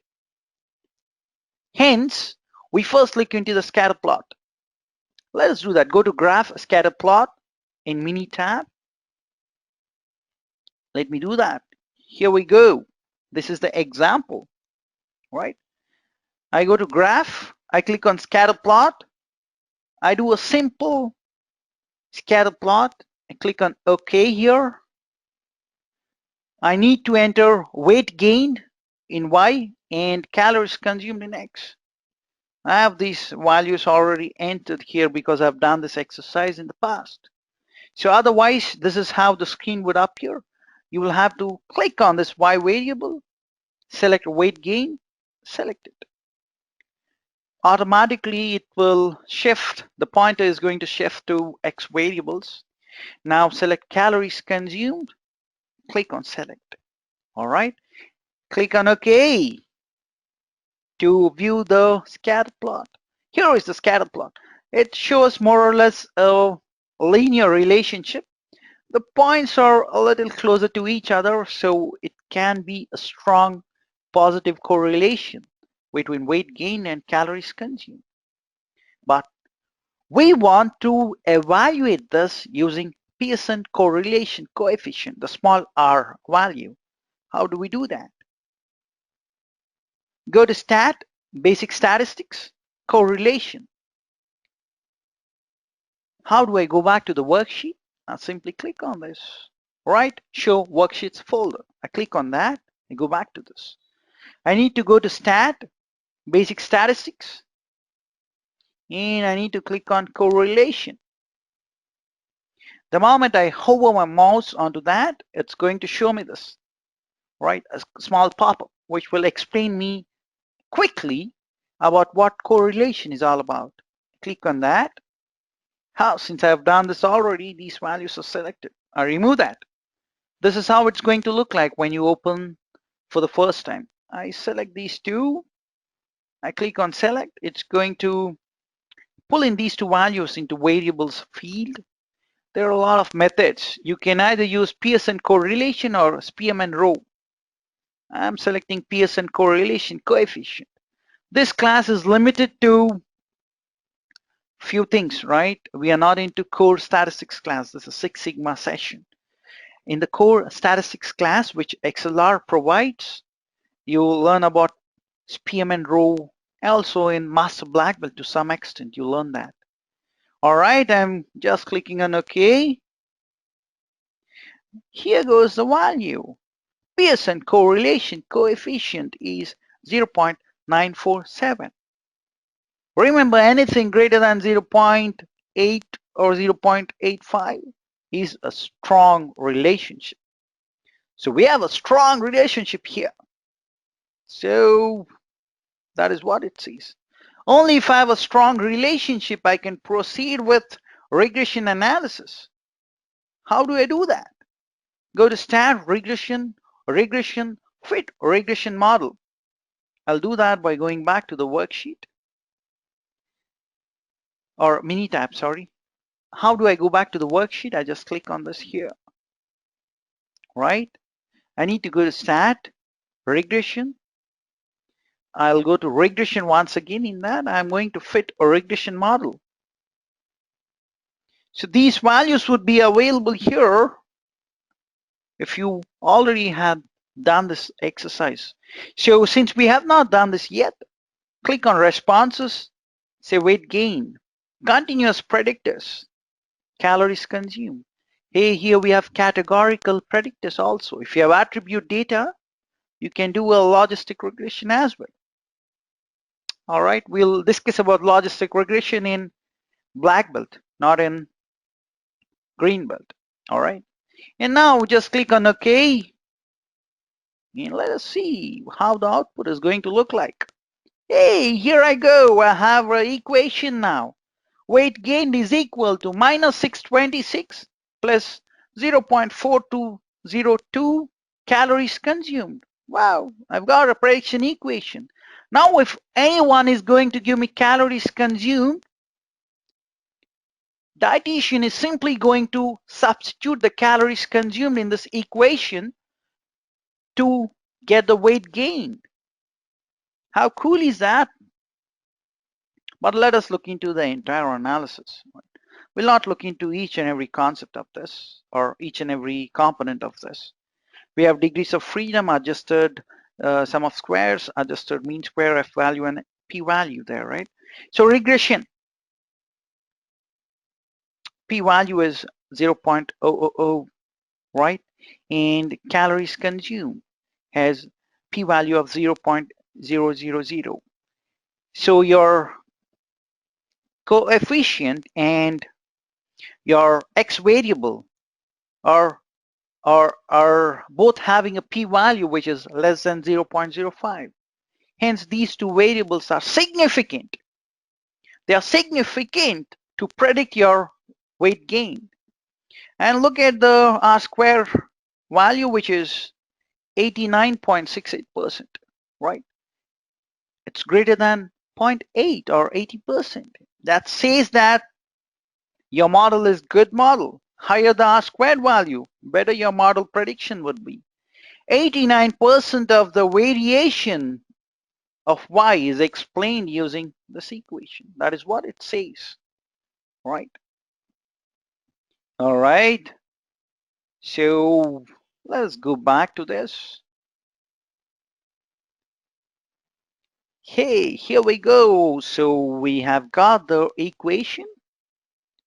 I can substitute calories consumed. From now on, any person says, hey, I have consumed so many calories.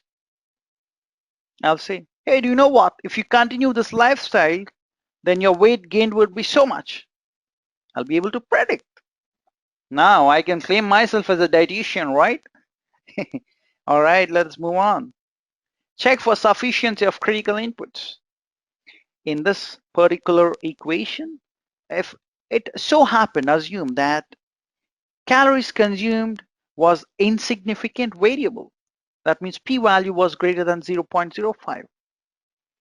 That means this x variable will not be used, or you cannot use it for predicting your weight gained.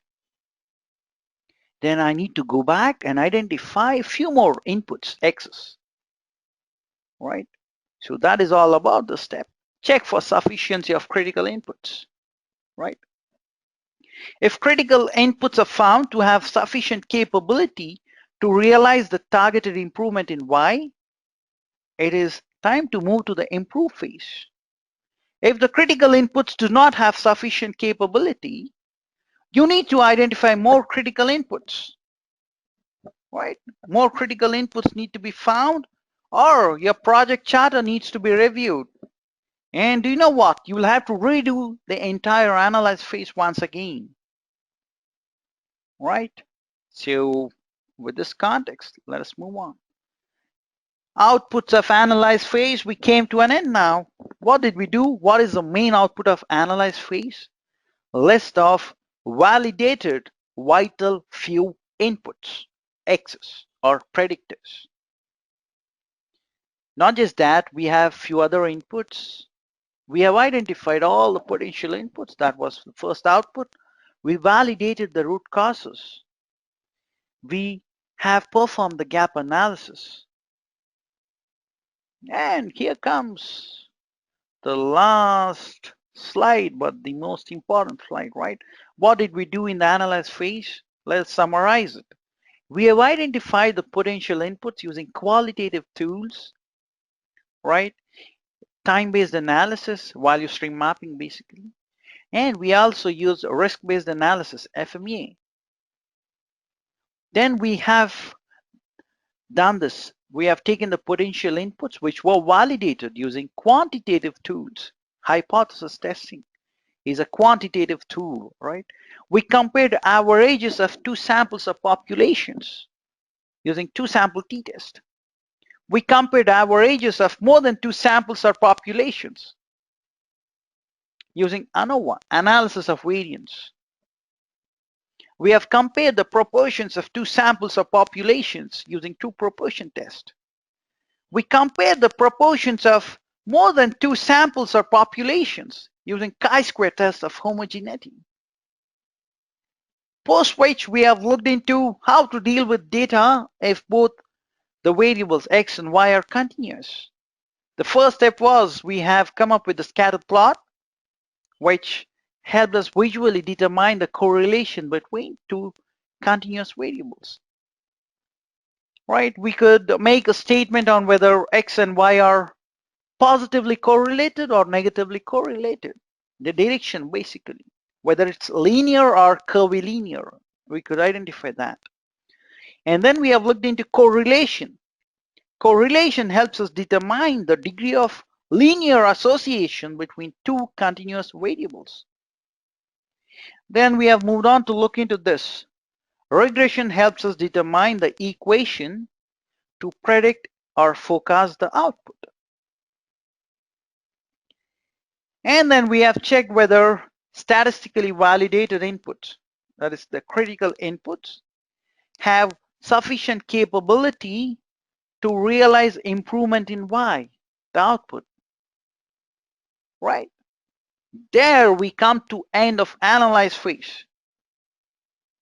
Thank you so much for attending this session. I'm looking forward to you guys to listen to the improve phase and then the control phase. Thank you so much. Bye.